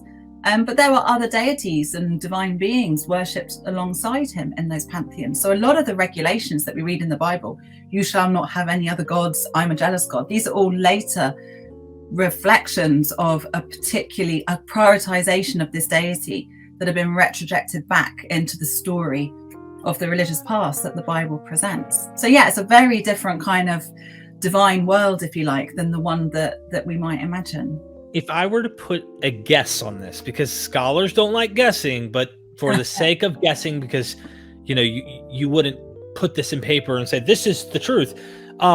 If you were to put a guess on when that happened, when it became this God, only this God, not even getting into when does he become kind of philosophized outside of space and time, which takes place eventually. When would you say what you're describing there takes place, this regulation to like cut off and become purely monotheistic, if you put a guess on it? Okay, so with all the kind of scholarly footnoting and nuancing that I'm instinctively feel the need to give, I would say around about, say, 500 BCE. That's when you start to get this emphasis on worshipping Yahweh alone. But that's only among these particular kind of scribal communities that are quite elite, quite high status. So we know that not everybody in this part of the world that worshipped Yahweh was thinking the same. We know a similar kind of time. You've got a group of Yahweh worshippers on an island in the Nile called Elephantine, who have built a temple to Yahweh, and they're worshipping other deities alongside Yahweh there. So it's not that this was a kind of a blanket sort of shift in theology or ideology, but it's the one that became dominant because it's these particular scribal groups, it's their texts that became so authoritative within Jerusalem and in certain communities in Mesopotamia. And with that kind of authority came a gradual change, I guess, in the way in which this deity was understood. Wow. Yeah, there's so many interesting things that come from this book. I will always keep talking about this throughout the video. So I hope everyone sees like, okay, I got to get this. I'm not kidding. And if you can't read, get it on Audible. Listen to it on Audible. It's read by her. So it's I apologize in advance for that as well. No, it was really good, actually. I enjoyed it. So we're going to get a little explicit here, because if I'm going to be honest, YouTube is going to probably slap me in the face on this video and really not monetize it. So your super chats are greatly appreciated to compensate for the not being able to advertise this video. Just letting you know. We're going to talk about sex. We're going to talk about God's dick. Okay. I'm going to be blunt. We're going to be adults here. This is something that came up and it so blew my mind, because I've read this over and over. I've read the Bible, like fundamentalists, just hardcore into my Bible. And you're taking me into passages where I'm like, what? How did I not even think like this? And there were like statements that you talk about, euphemisms and things that or idioms and euphemisms, things like that are really obviously speaking about something further. Let's start outside the Bible for our people who want to go, well, give me evidence of that. I don't buy it. It's not in the Bible. El, you talk about this story about El and two goddesses. Yeah. And El is Jerkin McGurkin. I'm just going to be code word here the best I can. And these goddesses are impressed that his thing shoots to the heaven. Can you tell us about this briefly? Yeah, I mean, this is like quite a standard motif in a lot of ancient Southwest Asian mythology, in which any kind of high god, a creator god especially, is essentially a fertility god. Fertility was a particularly masculine attribute of both deities and human males in the ancient world. And so any high god, fertility god, creator god worth his salt is equipped with, a sizable penis, and it's a penis that's incredibly potent and fertile. And so we find in a lot of these mythological texts, like so this particular example about Ale is from the city-state of Ugarit, which is on the coast of what's now modern day Syria, to the Mediterranean coast. So around 14th century to 12th century BCE is when this particular city-state was at its height. And this was a god who kind of, performed a kind of a masturbation sex act to entice these two young goddesses to have sex with him, and they completely buckle. They're incredibly impressed with it, have sex with him, they both get pregnant, and they give birth to these to more deities. And and this is quite normal in the sense that to have deities that there was no kind of embarrassment or hesitation about the idea that your gods could be sexually active. They were sexual beings. They were sexually active. They enjoyed sex. They also used sex violently as well. So they were very human-like in their sexuality, essentially. So that's just bog standard, normal kind of stuff that gods get up to. But then when we read in the Hebrew Bible about the nature of this deity, we find that this too is a deity who is sexualized. This is a very masculine god. This is a god who's, as I've said, very much human-shaped. And he has male anatomy. He has, a term that's a lot of ancient texts like to employ euphemism and wordplay and poetry, just because that was a convention of the time. So, for example, certain body parts stand in for other parts. So thighs and feet are often euphemisms for genitals. The lips are often euphemisms for the vagina, quite obviously. Nakedness or flesh is often a euphemism for the genitals as well. So, we read certain texts where we get these clear allusions to Yahweh's genitals. One of them is in Ezekiel chapter 1, where the prophet sees this human-shaped God, his deity Yahweh, sitting on the throne, and the deity's body is covered with fire and lights and all sorts of kind of wondrous cosmic splendors. Top half of his body is covered, the bottom half of his body is covered, but the bit that's revealed are his loins, which is, that's the usual translation, but actually the word means, it's quite straightforward, it's genitals. So this was a deity who was equipped like any other male creator fertility deity. He had a penis and he knew what to do with that. It's so bold. I love it. Doesn't he say to Job, gird up thy loins like a man, like grab your cojones, we would say, like grab your balls? It means like harden your balls, like harden up, like kind of get ready. Wow. It's a very masculine image. Yeah. I used to hear this in the church and they would say, well, all they did was they tucked their tunic. That's all. They tucked their tunic. And I'm thinking to myself, my dad. They're just wrapping themselves. They're just tightening their tunic so they can run. Mm-hmm. Yeah, that's what I heard. And my dad, we still do this today. He'll be like, grab your balls, son. Like he's just tough, masculine alpha male from special forces, military, retired and all. So he's like, eh. And so warfare. Let me give you one example. I'm going to cover something here real quick as we get into this. And I'm going to show this little image to get your personal thoughts on this here. So we can take a look here. So in particular, my buddy Steven, he brought this to our attention. There was a discussion about your book in one of these rooms. Your book points out a potential mistranslation of a Hebrew word shol, which is understood to refer to the hem or a robe or to a robe itself. You suggest that it's better understood as originally referring to genitalia. You cite examples of where the term in question is used to refer to genitalia, but when reviewing the examples, it seems like the term in context refers to the garment covering the genitalia rather than the genitalia, and the LXX translated many of these examples as references into Greek as buttocks. Can you explain what's going on? Yeah, in short, yeah. So quite often what's going on in the Masoretic text or in the Hebrew Bible text is that you quite often get the notion that it's so elastic are these idioms and euphemisms that you get the idea that even something that, so in the prophetic text, this word shul tends to be used for genitalia, primarily female genitalia, because that's what gets talked about the most in the Hebrew Bible, because normally it's in context of misogyny and condemnation and sexual violence. So let's just get that out there. These are very masculinist texts written by men for men. But yeah, so quite often with these euphemisms, it's almost like you get a sense of an extension, so that by lifting a woman's skirts, you're exposing her genitalia. So but you get a slippage, like an overlap. So for example, another example of a body part where you get a similar kind of thing happening is when Yahweh says, I hurl my shoe on Edom. That basically means he is trampling on Edom, but the shoe and the foot are so closely associated, it's almost as if one is an extension of the other. And that's exactly what's happening in those Masoretic texts there.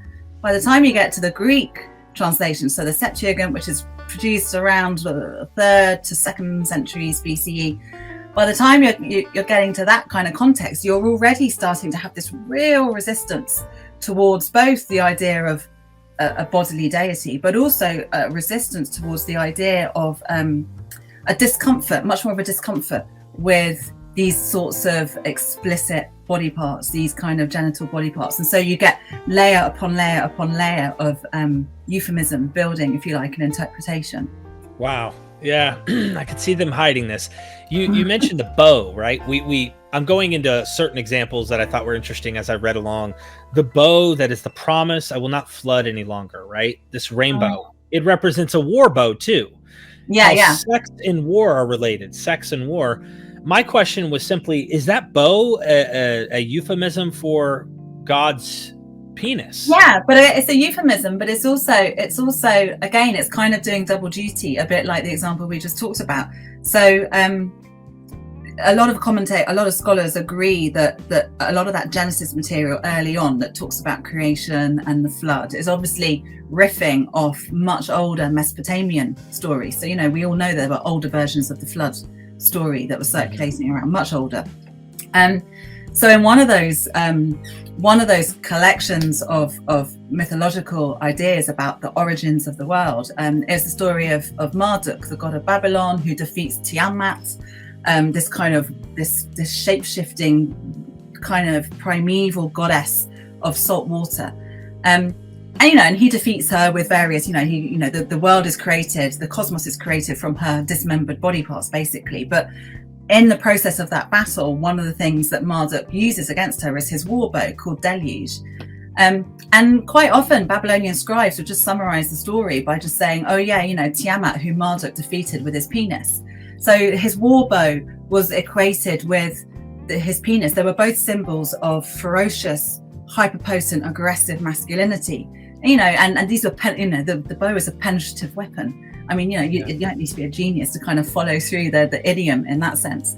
So yeah, when we have this little kind of image of Yahweh's bow, his rainbow is doing double duty as both a bow, a war bow, and a rainbow as a kind of constellation, if you like, in the sky. But it's also alluding to this very much older mythic motif of one god defeating basically watery chaos, flood, with the penis. And you kind of get that rainbow imagery also in that Ezekiel text I just mentioned, where like when the prophet is looking at the genitals of God, he's couching it in terms of a rainbow. So you're kind of like, okay, yeah. So you can see that correlation between like a divine bow, a penis, and a rainbow. So there's all sorts of kind of overlaying of mythic ideas, literary devices and euphemisms, poetic texts and intertextual readings of different sorts of texts too, that have formed these particular biblical stories. And it's not coincidence that the cherubim are covering their lower parts on purpose in the presence of God's exposing his glorious parts. Yeah, they're right? the seraphim. The seraphim, I'm sorry. Yeah. So like the seraphim are like these kind of, scholars weren't quite sure what they were, but kind of looking at iconography, ancient iconography, most scholars are agreed that the seraphim are these kind of like, their name means burning ones, but they're also closely associated with serpent-like creatures with wings. And so you have this in Isaiah 6, again, the prophet sees the deity sitting on a throne and he's surrounded by these seraphim, and they're flying around. And we're told that, with two sets of wings, that, they fly and, and then they cover their genitals with another set of wings. Because, that's exactly what you do in the presence of this deity when he's sitting there on a throne. Because that's exactly what Israelite high priests do. They're instructed to wear underpants in the presence of the deity, So even though they're in probably like long-hemmed robes, they are still instructed to wear underpants. You can't be flaunting. You have to kind of camouflage your own genitalia in the presence of the better endowed deity. Wow. So one note you mentioned in your book is there's this modern example of Donald Trump, and that was a great example because we heard North Korea was gonna end up pressing this button and drop nukes on us, and Donald Trump wrote back flexing like a masculine male alpha. He's like, first of all, we have much bigger nukes, if you know what I mean, and our button works. So this is an example, you said, in a modern context where two males are competing, acting like, plus there's warfare in the mix of saying my junk's bigger than your junk. Yeah, so I'm basically trying to make the point. I mean, that opens one of the chapters about, there's quite a few chapters on the genitals in this book, but that opens one of the chapters, and I tried to make the point that military hardware, in every sense, has always been very much associated with a certain kind of physical sexualized masculinity, and that we see that in our own context as much, so it's penis bragging, and we see that in our own context today as much as we see it in the ancient world. Point blank question, did Yahweh impregnate Eve?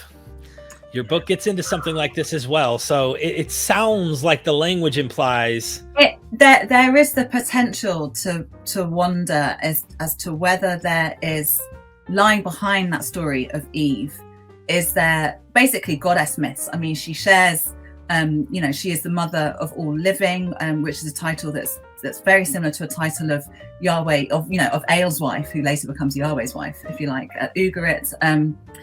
She seems, her close association with this tree of life. We know that the tree of life was an important motif within goddess cultures and iconographies. So you kind of look like, this is interesting. There looks like there's something behind here. What we have in the text is that she is very much cast as a human. She's cast as a creature. She is a creature of God. She's created by the deity from Adam. But there's a very interesting, in chapter 4, verse 1, we're told that Adam knew his wife, which is again a euphemism, a sexual euphemism. But what she says is so striking, because Eve says, "I have," and the Hebrew is normally translated as "I have gotten a man with the help of Yahweh," but actually the Hebrew is much more accurately translated as "I have created," or even procreated a man with Yahweh.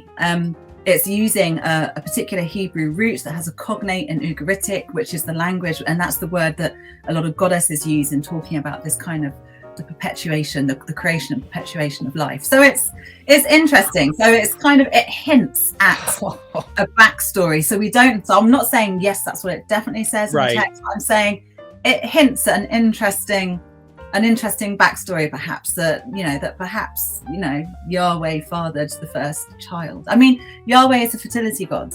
Yahweh fathers other children much more comfortably, theologically, within the Hebrew Bible. He has this daughter who is kind of born from his wet breath, this wisdom goddess-like figure, in the book of Proverbs, for example, and that's picked up in later Jewish texts as well. There's lovely poetry in, again, the book of Deuteronomy that talks about him fathering a child called Jeshurun, who he looks after in the wilderness, and he holds and gazes at this child. The image conjured in the poetry is gorgeous.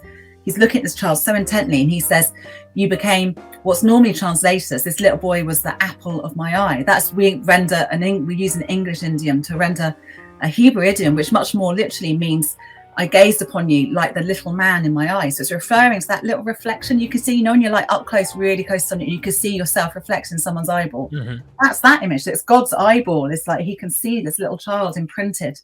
I mean, it's a beautiful, touching kind of image of this very tender, intimate parental scene. So yeah, there are other instances where, Yahweh has children. I was thinking about that El situation with the goddesses, and I wonder if that's where Yahweh was born. I don't know. I'm being funny because people are like, they really have to get the book. I mean, if you really want to get into this, they have to. I can't brag about it enough, because there's so much. I told you before we started this episode with 60 Minutes, you're gonna like require me to walk on water if we're gonna actually get through this book, and I just don't think it's possible. So circumcision, and then what I want to do, because I'd love to have you come back and let's plan this in April, like we talked about. I'm going to ask my one more little thing, and then I really beg everyone to get this and email me. Tell me what you thought about the book. If you think it's crap, tell me why. I want to hear why, but I doubt, you're probably coming from a faith community if you think so. This is really amazing. My last one is circumcision. I wanted to kind of probe this with you for a second before I just go to questions, because I was tempted to just run this episode out with you, and then since we don't have much time to get into questions, let's do this early here. Circumcision, the question is, God's penis was circumcised according to the Jews. Can you tell us the origins, you think, of circumcision and what it means? I mean, I know there's not like a definitive, but what are the origins of circumcision? Where does this come from? And well, in terms of origins, we don't know. So we're talking about male circumcision here. Right. There's no hint of female circumcision in the Bible, nor is there much hint of female circumcision in other parts of the ancient world. I mean, you get a lot of really xenophobic traditions within Greek and Roman texts about, that sometimes female circumcision was practiced in some kind of exotic groups in Egypt, but we have no evidence for that. It seems to be something that happens, is unrelated, if you like, to male circumcision, to the Jewish practice of male circumcision. So male circumcision, we don't know the origins. It looks to be in those indigenous cultures or pre-industrial cultures that practice male circumcision. It's often, not always, but often associated as with puberty. So it's almost like a coming of age rite for boys as they become men. Some cultures do carry out male circumcision on infant males. Again, sometimes it seems to be a kind of, it's almost like marking their personhood. At what point do these infants become people in their own right, individuals? Are they understood as persons, social beings in their own right, as distinct from the bodies of their mothers or whatever? So in some contexts, circumcision can happen then too. I mean, but the way it seems to function in these ancient Israelite and Judahite traditions that gave rise to the Hebrew Bible is that it seems to be associated with fertility. So in other words, it makes the penis more productive.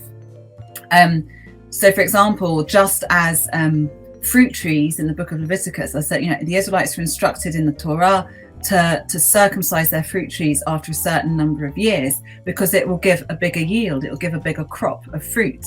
So a similar idea seems to pertain to the circumcision of the penis, that it's almost like it opens the penis and makes it more fertile. So there looks to be a suggestion whereby what perhaps started off as a puberty rite or a coming of age rite in some way was sort of transferred on to much earlier stage of life.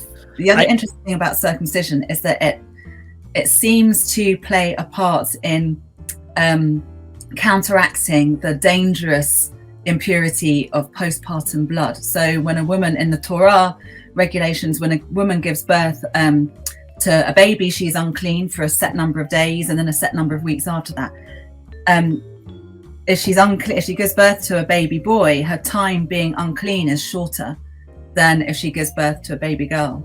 So it's almost as if the circumcision of her baby boy after 7 days almost compensates in some way for the dirtiness. And I mean ritual dirtiness here. This is just about ritual impurity. It's not about hygiene. It's not about social impurity or moral impurity. It's just simply about, can she enter into sacred space? Can she participate in certain rituals? That's all it means.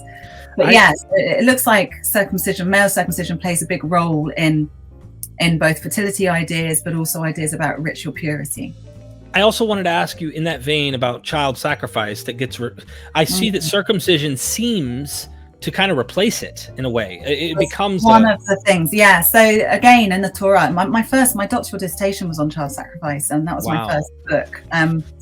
It's a really tricky topic, but yeah, basically in the Torah, you get various regulations about, because Yahweh is a fertility god and he wants his cut of the crop, whether it's human or agricultural or animal. So that's why you have to give a certain, the firstborn of your flocks and the first fruits of your agricultural crops.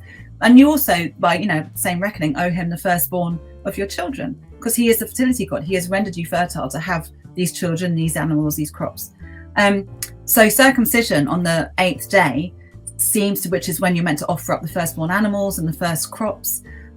Circumcision in some Torah texts functions almost like as a substitute ritual that means that you don't have to obviously go ahead and sacrifice your child. There are other substitute rituals as well. You can donate the child to the temple, you can pay money to the temple, you can sacrifice an animal instead, but it seems to play this kind of apotropaic function. So in other words, it protects from harm, and the harm in this case is Yahweh. Wow. Okay, enough from me. Final plug in terms till we leave the show. You must go and get this book, okay? Or Yahweh's coming after you. You don't even know. Like it's happening. And I cannot swear by this enough. In fact, I'm replacing this with my King James Bible. I've like totally like thrown away my Bible and keeping this. This is amazing, and we have barely scratched the surface. I know it seems like we're pretty much rated R here right now, and that's okay. So let's do the super chats if you're okay with that. And fingers crossed we can get them done within 25 minutes. So here we go. Scott Duke, thank you for the super chat, my friend. Darn it, I have a meeting at this time slot. I'll watch later, but thanks for having Dr. S on today. What I've read so far of it is wonderful. You're not lying. Thank you, Scott. Scholarvid, thoughts on the Pentateuch being essentially the merger of two separate oral traditions: Moses' story from Egypt, Abraham's story from Mesopotamia? Nah. I think the key thing is that these are all you have two, rather than them being oral traditions, we have lots of different literary traditions. I agree that most of them are, what we seem to have is two sorts of cultural preferences, if you like, both of which, so whether it's kind of being freed from enslavement in Egypt or whether it's coming from Mesopotamia, it's all about the idea that these people started off outside the land and had to come into the land. And that's reflecting the experience of the times when these people were writing these things down, which is when, which was like, 600 BCE, 500 BCE, when a lot of these writers had experience being outside of the land and were coming back or coming into the land. So yeah, not so much oral traditions, but certainly I think ancestors, so patriarchs and Moses and Exodus, I think they were originally separate and have been brought together. Yeah, but not as oral traditions, I don't think. Thank you. Yeah, this brings to mind a whole bunch of stuff we just don't have time to get into, because I'll be selfish if I ask any more questions, because it gets off into all sorts of stuff I'm sure you have answers for that I really hope to get at some point. Secular Rarity, thank you for the super chat, my friend. Dr. Stavrakopoulos is awesome. Love her work. Thank you both for this dialogue. Thank you. Thank you. Let's scroll down. And sorry. Stop scamming, man. I have a question for Professor Stavrakopoulos. Please, I don't see it, my friend. I was looking here. The next one, Scott Duke. Slightly off topic. What is Dr. S take on child sacrifice among Canaanites and Manasseh? Did it take place routinely? Thanks. So as I said, this was my doctoral dissertation on Manasseh and child sacrifice, interestingly, as the most kind of villainous person in the Hebrew Bible and the most villainous practice. Yes, I think child sacrifice was in some contexts a reality. What we mean by child, we might not, what we mean by child and what ancient peoples mean by child could be quite different. But like any human society across the world, at some point, any culture has engaged in some kind of human sacrifice of some sort. So yeah, Manasseh, I think he was a great king, historically speaking. I think he is one of the few kings that we can sort of say, yep, did exist. We have references to him in Neo-Assyrian texts, for example. He wasn't a baddie. I think he's been vilified. I argued in my thesis, he's been vilified in the Hebrew Bible because he's got a northern name, as opposed to the southern kingdom of Judah and Jerusalem. He's the only king with a northern name. The north had fallen by the time he was on the throne. And I think that later biblical writers and editors are basically just trying to put the blame for the whole thing, the destruction of the Jerusalem temple, exile from land, just because the dude has got a northern name. So Yeah, so I think that's what's going on there. But yeah, child sacrifice. There are some really interesting parallels with the sorts of practices that we find going on in Phoenician and Punic colonies, where it's very hard to argue that archaeologically that evidence suggests that these were children that had died of natural causes, or children that were stillborn. There's a real range of kids, young kids, aged 2 and under, and newborns. So we know it was happening there. A lot of the language, the technical terminology that's used archaeologically that we found inscribed on these monuments that mark these cremated remains of babies, matches the language that's used of Molech, this character Molech in the Hebrew Bible, who is said to be a god, this god of child sacrifice. I don't think he was a Canaanite god of child sacrifice. I think Molech is a biblical character invented in place of what was a mulk, not Molech, a mulk sacrifice, a royal kind of sacrifice of children. We have to do another show about your every book you have. I have to do shows because I have to read all of them. I know that this has got to be, you're just a gold mine of information that I love. Doc Ploroma, thank you for the super chat. Thoughts on some Jewish scholars rendering of Selah in Genesis 2:21 as penis bone rather than ribs? The LXX uses plura, and Besar, I hope I'm saying that right, Basar, would be the implied Hebrew word.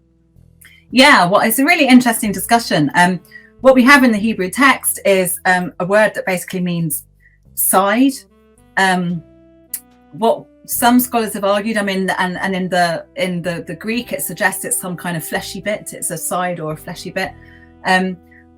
Some scholars, and in fact, a colleague, a lovely man, a guy called Zioni Zevit, has wrote a few years ago suggesting that actually what the Hebrew term selah actually means is penis bone, and he argued on the basis of that certain monkeys don't have little bones in their penises, so that they're always erect essentially, whereas obviously in other mammals, male mammals including humans, you need to rely on the penis being engorged with blood in order to make it hard so that it can penetrate. But some monkeys have a bone in there, and other animals, but mainly monkeys. So yeah, that was Zevit's proposal. I don't think it works in terms of the Hebrew. I think it makes complete sense to understand that a bit of Adam was taken away, particularly because of the way that Adam was created. He's Yahweh's a clay shaper. He basically makes a clay figurine of Adam. And we know that whenever you've got gods doing anything with clay, they're always pinching pieces off.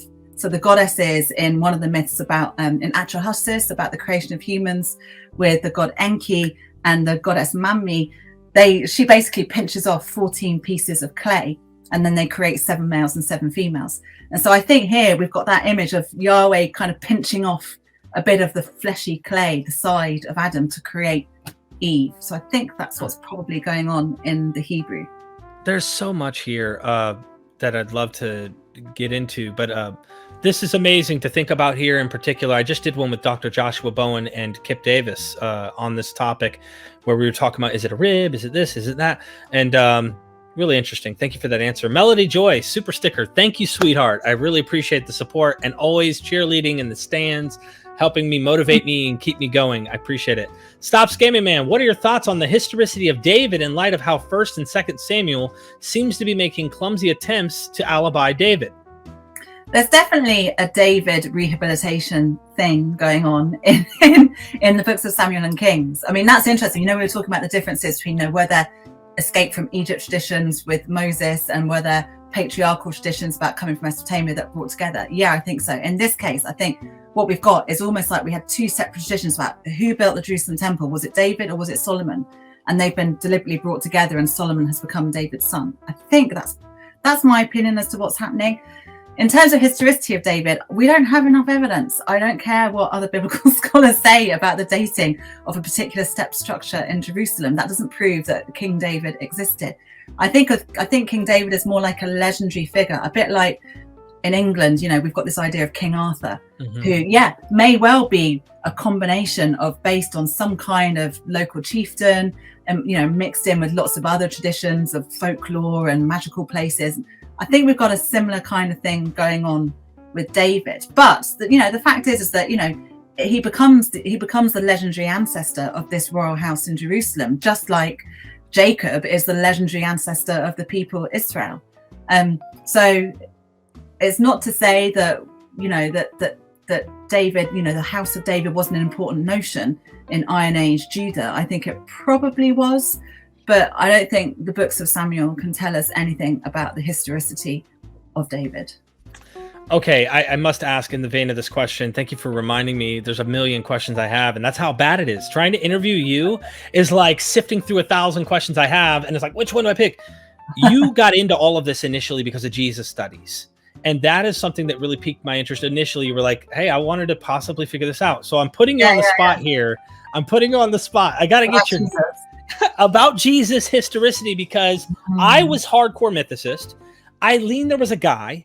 I don't know that there was. You kind of have to sift and think. I don't know. I'm asking you, no judgment, honestly. You're not a Jesus scholar, right? So you can't get in trouble for just making an opinion here. Where are you at on the question? I think a Jesus, or Yeshu, or whatever you want to call him, a Yeshu. I mean, I lean towards probably there was a guy who was, you know, a very charismatic. You know, there was so many charismatic teachers wandering around, you know, in first century Palestine. So many of them. Holy the Circle Drawer was one of my personal favorites. But yeah, so there's probably, you know, in the same way that probably John the Baptizer or Immerser or whatever we might want to call him, there's probably based on some kind of historical figure too. But that Jesus that may have existed is not the Jesus that we find in any early Jewish and Christian writings. Just not. I mean, no. The guy just, yeah, no. Thank you. Thank you so much. Oh, man, you're awesome. Chindi, thank you for the super chat. I learned about God's wife Asherah from Dr. Stavrakopoulos. I'm also reading her recent book, God and Anatomy. Gotta get it. I'm telling you, learning a lot from the book. Appreciate it. Oh, thank you. So sweet. Thank you so much for that compliment. Festering Boils. Thank you for the super sticker. I hope we don't get festering boils. Stop Scamming Man. Hi again. Is there any evidence of who killed Kerbet Gayatha? This is a site, an archaeological site that Yossi Garfinkel, again, a great scholar, archaeologist, and a colleague, he's been excavating there for a number of years. He thinks we need to identify this as so it's 10th century, looks to be 10th century BC, 11th century to 10th century BC. He thinks that we ought to understand this as being Israelite. Some say it could be Philistine. It's on that kind of border. I mean, basically, we don't know. Perhaps we know that Egypt was a major player for centuries and centuries in this part of the world, and we know that various pharaohs came up into the southern Levant and kicked ass several times. So yeah, quite feasibly it could be a pharaoh. Shoshenq, doubt it, because I think there are real problems in trying to link him with various other things. So yeah, in short, no, there's not any compelling evidence to suggest why that we have certain evidence of destruction layers. We don't know, but you know, there was all sorts of stuff kicking off in this part of the world and at that time. So it's very difficult to say, you know, who is responsible for which destruction. Thank you. Sid Dave, if Judaism is false, then Christianity and Islam are automatically false. Jesus cannot be the Messiah if the parent religion is itself false. Thank you for the statement. Yeah, I mean, false and true. I mean, what does that mean? I mean, I'm not here to kind of, you know, rain on anybody. Everybody, yeah. Like, you know, I mean, that's the thing. It's like, you know, if I haven't got a problem with people that are believers, but yeah, I mean, personally, I obviously I don't think that Jesus was the Messiah, and even the notion of a Messiah was really slippery. You know, Messiah, it simply means anointed one, and it's exactly the word that's used of Cyrus the Great in the book of Isaiah. You know, it's exactly the word that's used of cult objects like the standing stone that Jacob erects at Bethel in the book of Genesis. So it had a very long and again very elastic kind of usage. So yeah. Yeah, we didn't even get into standing stones. There's so much stuff that you talk about that's amazing in this book. Stop Scamming Man. I developed some study material. Rainbows, bows, penis. Also have it would have blocked his super chat probably if he tried to put the word, I don't know.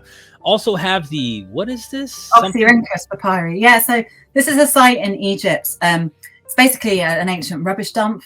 and scholars found just stacks and stacks and stacks of ancient manuscripts, loads and loads of Greek stuff, so some properly, some ancient Greek literature, copies of texts like, bits of Homer and stuff, but also bits of biblical texts, including some very early Christian manuscripts, some tiny bits of the Gospels that are now canonized in the New Testament, but also other early, there's some of the stuff that didn't get into the New Testament. So I'm not completely up to speed on the latest on Oxyrhynchus, I have to say, in terms of the study of Israelite faith. They're much more interesting in terms of the study of the emergence of the Jesus movement and the emergence of Christianity, because there you have, I talk about one of the Oxyrhynchus texts in the book, actually. I talk about, it's got a real nasty portrayal of Jesus. He's basically being quite unpleasant in this particular tradition that's not in the gospel accounts at all. But, you do find similar sorts of bad boy, nasty Jesus in the non-canonical gospels. So, yeah, they're great. It's fantastic source of information just to look at how diverse the Jesus movement was and stories that were being told about Jesus and his disciples. It's a fantastic collection. Thank you so much. Bob, thank you for the super chat. Thanks for your scholarly work. A creative and comprehensive study of Yahweh and his Mesopotamian counterparts. A must read.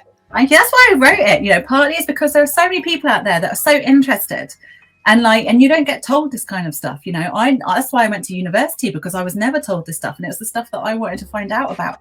So I just, if I can make it more fun. Yeah, I just want to show pictures while you're talking, because there are some beautiful illustrations in the book. But yeah, I take very seriously the idea of setting Yahweh in his ancient cultural, social context. And so, a lot of what I discuss is drawing comparisons and allusions to all sorts of other deities and divine beings in this part of the world. I wonder if El looked like that, because, I know Baal is obviously one, this is El. Sorry, I'm talking about Yahweh. We just don't have a depiction of Yahweh. This is El. So I imagine that his worshippers pretty much thought he looked something very much like that. Wow. It's amazing what your book does.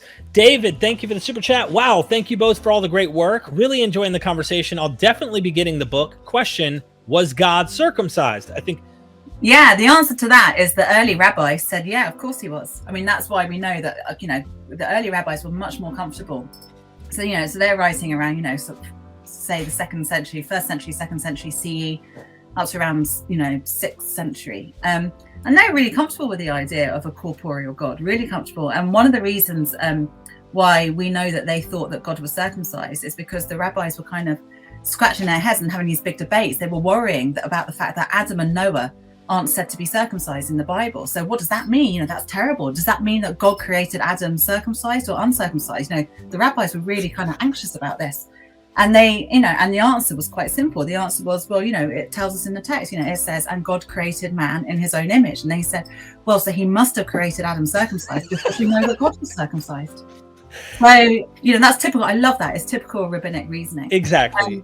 But yeah, so yes, God was circumcised. I can't remember the example, but one of the other examples is like they were disputing if somebody did something, and I can't remember. I'm going to butcher it, but it's that kind of reasoning where it's like, yeah, but would he ever leave without his hat or whatever it was? Of course he wouldn't. So that's like, how does Yahweh pray? Well, he puts on a Torah, a shawl as well, and he wears tefillin, and of course he does, because that's what we do. So basically it's about the correspondence. That's what a lot of this book is about. It's about saying there's a very intimate correspondence between human worshippers and their deity, and what the deity does they do, and what they do the deity does.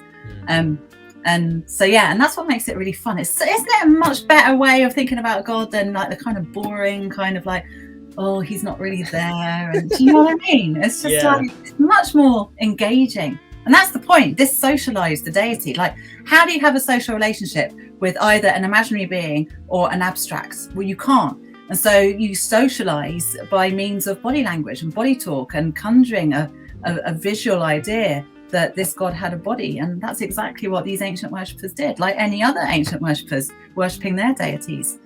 So that's why your opening actually goes into that very well. Digital Hammurabi, who is this amazing professor, and how did you find her? Well, all credit to you, my friends. I recognize that name. I don't know if it's Megan or if it's Josh. Doesn't matter. They have multiple interviews with her. Go watch them after this. You're going to want to see their interviews as well. Thank you so much for the super chat, my friend.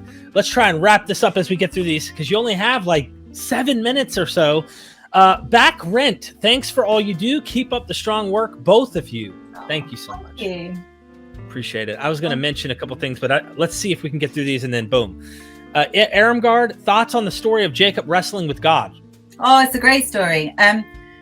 Yeah, it's drawing on lots of different kind of mythic ideas and features. I think the river location is really interesting. It's a very liminal space. It's dangerous. It's nighttime. You don't trespass in the place of some kind of it's almost like it's a river god kind of marking this crossing. But then on the other hand, this is God. This is, we're told in the text, he says, I have seen God.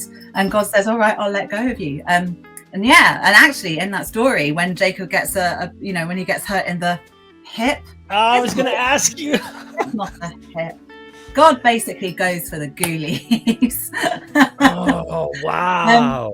I think definitely it's a really another nice story about one of the patriarchs or the ancestors' encounters with this deity. Like Abraham walks along the road with him. Moses goes up Sinai with the elders and sees the God of Israel, sees his feet, and they sit down and have dinner with him. They have this ritual meal at the top of Sinai when they see the God of Israel.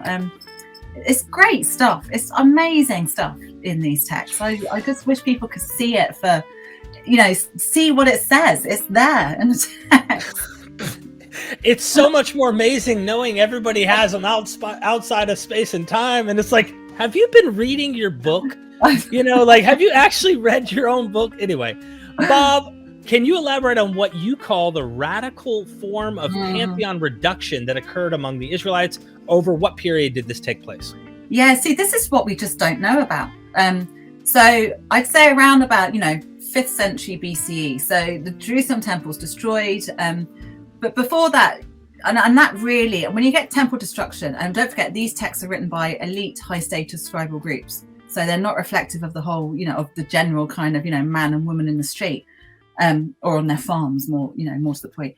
So when temples are destroyed, they really do impact the religious and political well-being and the way in which you imagine the world, the cosmos to function.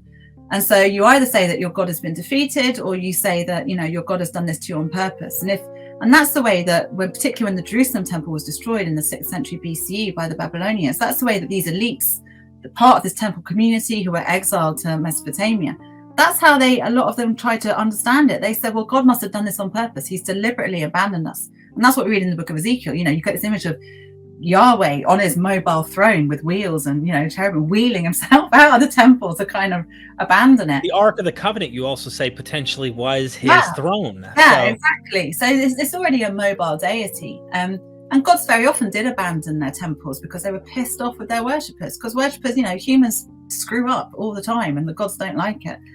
So this radical form of pantheon reduction, I think I use that phrase because the term monotheism is deeply problematic. I mean, it's only been around since the 18th century or so, 17th, 18th century. What do we mean by that? It's a very Christianized term as well. It's about, belief in a one God. I mean, even there's no word for belief in the Hebrew Bible, for example. There's no word for marriage. There's no word for wife in the Hebrew Bible. So in a sense, there's no word for religion. That's the thing. We have all these kind of concepts that we sort of impose on the text. But what I think this form of radical pantheon reduction consisted of, this was the moment where, for certain biblical writers and priests and theologians and scribes, this was the point at which they thought Yahweh is so pissed off with us. It's because what we've been doing up till now has been wrong, worshipping other, all the other deities. The way we've been doing religion just doesn't work. So that's the point where you get a downgrading of certain members of Yahweh's pantheon. So Asherah is divorced, out on her ear. That's it. She's kind of downgraded to being merely an idolatrous cult symbol. Her cult symbol was called by her name as well, so they were interchangeable.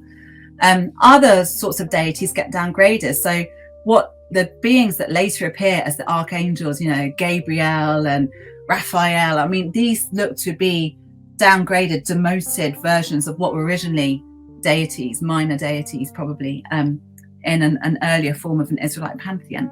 So that's what I mean. They kind of get downgraded and reworked. Yeah, it's a shame, isn't it? It is. My buddy Stephen told me in the Greek world, when women lost their virginity by a man piercing them with the penis, but men would lose their virginity in battle when they finally get struck with a sword or cut or sliced when they were pierced. Yes. Yes. So there's ancient Greek cultures are very big on, who's penetrating who and how they're doing it and what's the relationship, the social relationship between these two people in terms of status and class and economics. Yeah. Wow. Really interesting. Bill Castle, thank you for the super sticker. We're wrapping things up here. Mike Q, can you please name some charismatic leaders in the first century Palestine besides Jesus and John? Thanks. Honi the circle drawer. He's my favorite. Look him up. Honi. Honi. Who is it? Honi the circle drawer. He draws circles, basically. Wow. Okay. That's one of his things. Thank you so much. Converse Contender, is book significantly different from Bodies of God book? I don't know what the Bodies of God book is. I don't know, my friend. I don't know. Email me. Thank you so much. I was going to ask you about Jesus real quick here. My one black friend, hello, everyone. Are discoveries from ancient Greece a bit more special to you? Anything to do with Greece is special to me because I'm half Greek. We're all biased. Do you know what I mean? And ancestry matters to all of us. Yeah. So I'm more biased. So in the same way that I absolutely agree with, I know this is not true, but I absolutely agree with my dad when he says to me, sweetheart, the Greeks invented pizza. I'm like, yes, I believe that. The Italians stole it from the Greeks. The Romans stole it. Of course that's not true, but I like to believe it. So yeah, there are always certain things that are more special to me. Cognitive dissonance works in wonderful ways. Exactly. Atheological, thank you so much, my friend. Derek Bennett. Francesca, did Yahweh light the Big Bang? You can be honest. No. Thank you so much, my friend. Mike says, your thoughts in God being spirit. John 4, I talk about that in the book. I talk about that exact thing in the last chapter of the book. We don't have time to go into it now, spirit my friend. Was material. It was his breath. Wow. Thank you so much. And the Afro-Humanist, thank you so much for that final one. My last question to you, just briefly, is Jesus being the Son of God. It takes a unique status in the New Testament, it seems, and he acts like no one has seen God. But reading the Hebrew Bible, he does. Does this lean into Marcionism, that this is a different deity? Or where do you stand on this issue, and how do you reconcile God having a body and physically? In what way was he a son? Is it more like Plutarch, where the idea is kind of more philosophical? And well, it's not just philosophical in Plutarch. It's also, it has that material quality to it too. It's this very sort of Stoic idea that kind of, again, this pneuma, this spirit, has a generative, procreative quality about it. I think the way I see it, Son of God is a title that's all over the Hebrew, but it means a divine being in the Hebrew Bible. But then kings themselves, the kings in Jerusalem were known as most kings were across ancient Southeast Asia. They were the offspring of the gods. They understood this to be a social correspondence, not necessarily that they were biologically of the gods. It was about their role and function. So it's a ritual title, it's a social function, and all that. It's got all sorts of things going on with it. The idea of Son of God. But I think that Jesus seems to me, and I think this is what a lot of early Christians were struggling with, is that he's very much an Enoch character. And Enoch traditions were around for a lot longer than Jesus traditions have been around for. So in Enoch traditions, you get the idea of this one particular extraordinary human being who is divinized, who is taken up to heaven and becomes divine. And I think when you look at even the traditions that we have in the New Testament, look at what point does Jesus become divine? You seem to have the sense that in some traditions it starts only, like in Paul, it's only when he's resurrected, that death and resurrection, that's when he becomes divine. In other traditions that you find in the New Testament, the hint seems to be that, it was upon his baptism. That's when the Spirit, that's when he becomes kind of, zinged with this kind of divine quality and is transformed. And then you get the traditions that we find in Luke and in Matthew, in which he is born divine. It wasn't as extraordinary. It sounds weird, but it wasn't as extraordinary a quality as we think of it as being today. So even in Luke and in Luke's gospel, the idea is that John the Baptist, he he's got this connection with Elijah from heaven, that Elijah plays a part in his conception. So he kind of carries this pneuma, this Holy Spirit or breath from the heavens anyway. Equally, some people were thinking that John the Baptist had been resurrected from the dead. That's in the New Testament. So I think it's not that it's extraordinary. It's extraordinary, but not that extraordinary in this kind of 1st century, 2nd century context. But yeah, the figure that's most like Jesus is Enoch.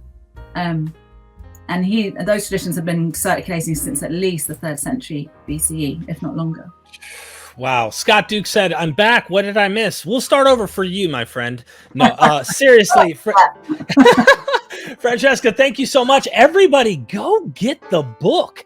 If at the very least you should cancel your Playboy subscription, you should definitely get this book. It will handle all of that for you. No, I'm dead serious. This is one of the most remarkable books on the study of God that I've heard. And it's not like it's a complex, scholarly, you have to know these words to understand. She breaks it down for lay people to really understand it. And I'm not even completely finished with it. In fact, I'm towards the back here. I just got done with the arm of God, how they didn't know if he'd have the power to bring them back. And he stretches his right arm all the way into far distant places. Persia ends up having them go back home. Oh, God did get us back into the land. And there's a lot here. God has a literal body, and then it changes over time. We didn't get into sacrifices. How does he eat it? How is he eating these sacrifices? If these are for food, which makes me wonder if he was telling them to sacrifice their firstborns, was he eating their children too? These are grotesque ideas to think about. But yeah, thank you so much for your time. Is there any final words you'd like to say to the 423 people watching right now? No, just thank you so much for tuning in. And yeah, as you said, I wrote this book for people that it's cool and exciting, this stuff, and I want people to share that excitement with me. That's why I wrote the book. We have so much more to say. Ladies and gentlemen, go down into the description, get the book. You can't miss it. In fact, let me post it right now so everybody can just go there right now and get the book. I swear by this. I'm not kidding. This is, if I've said anything, this is the one. Go get the book. Thank you so much. I look forward to talking in April if we can. Yeah. And never forget. Say that again? That would be great. Yeah, definitely. I'll come back. Thank you so much. And ladies and gentlemen, do not forget, we are Myth Vision.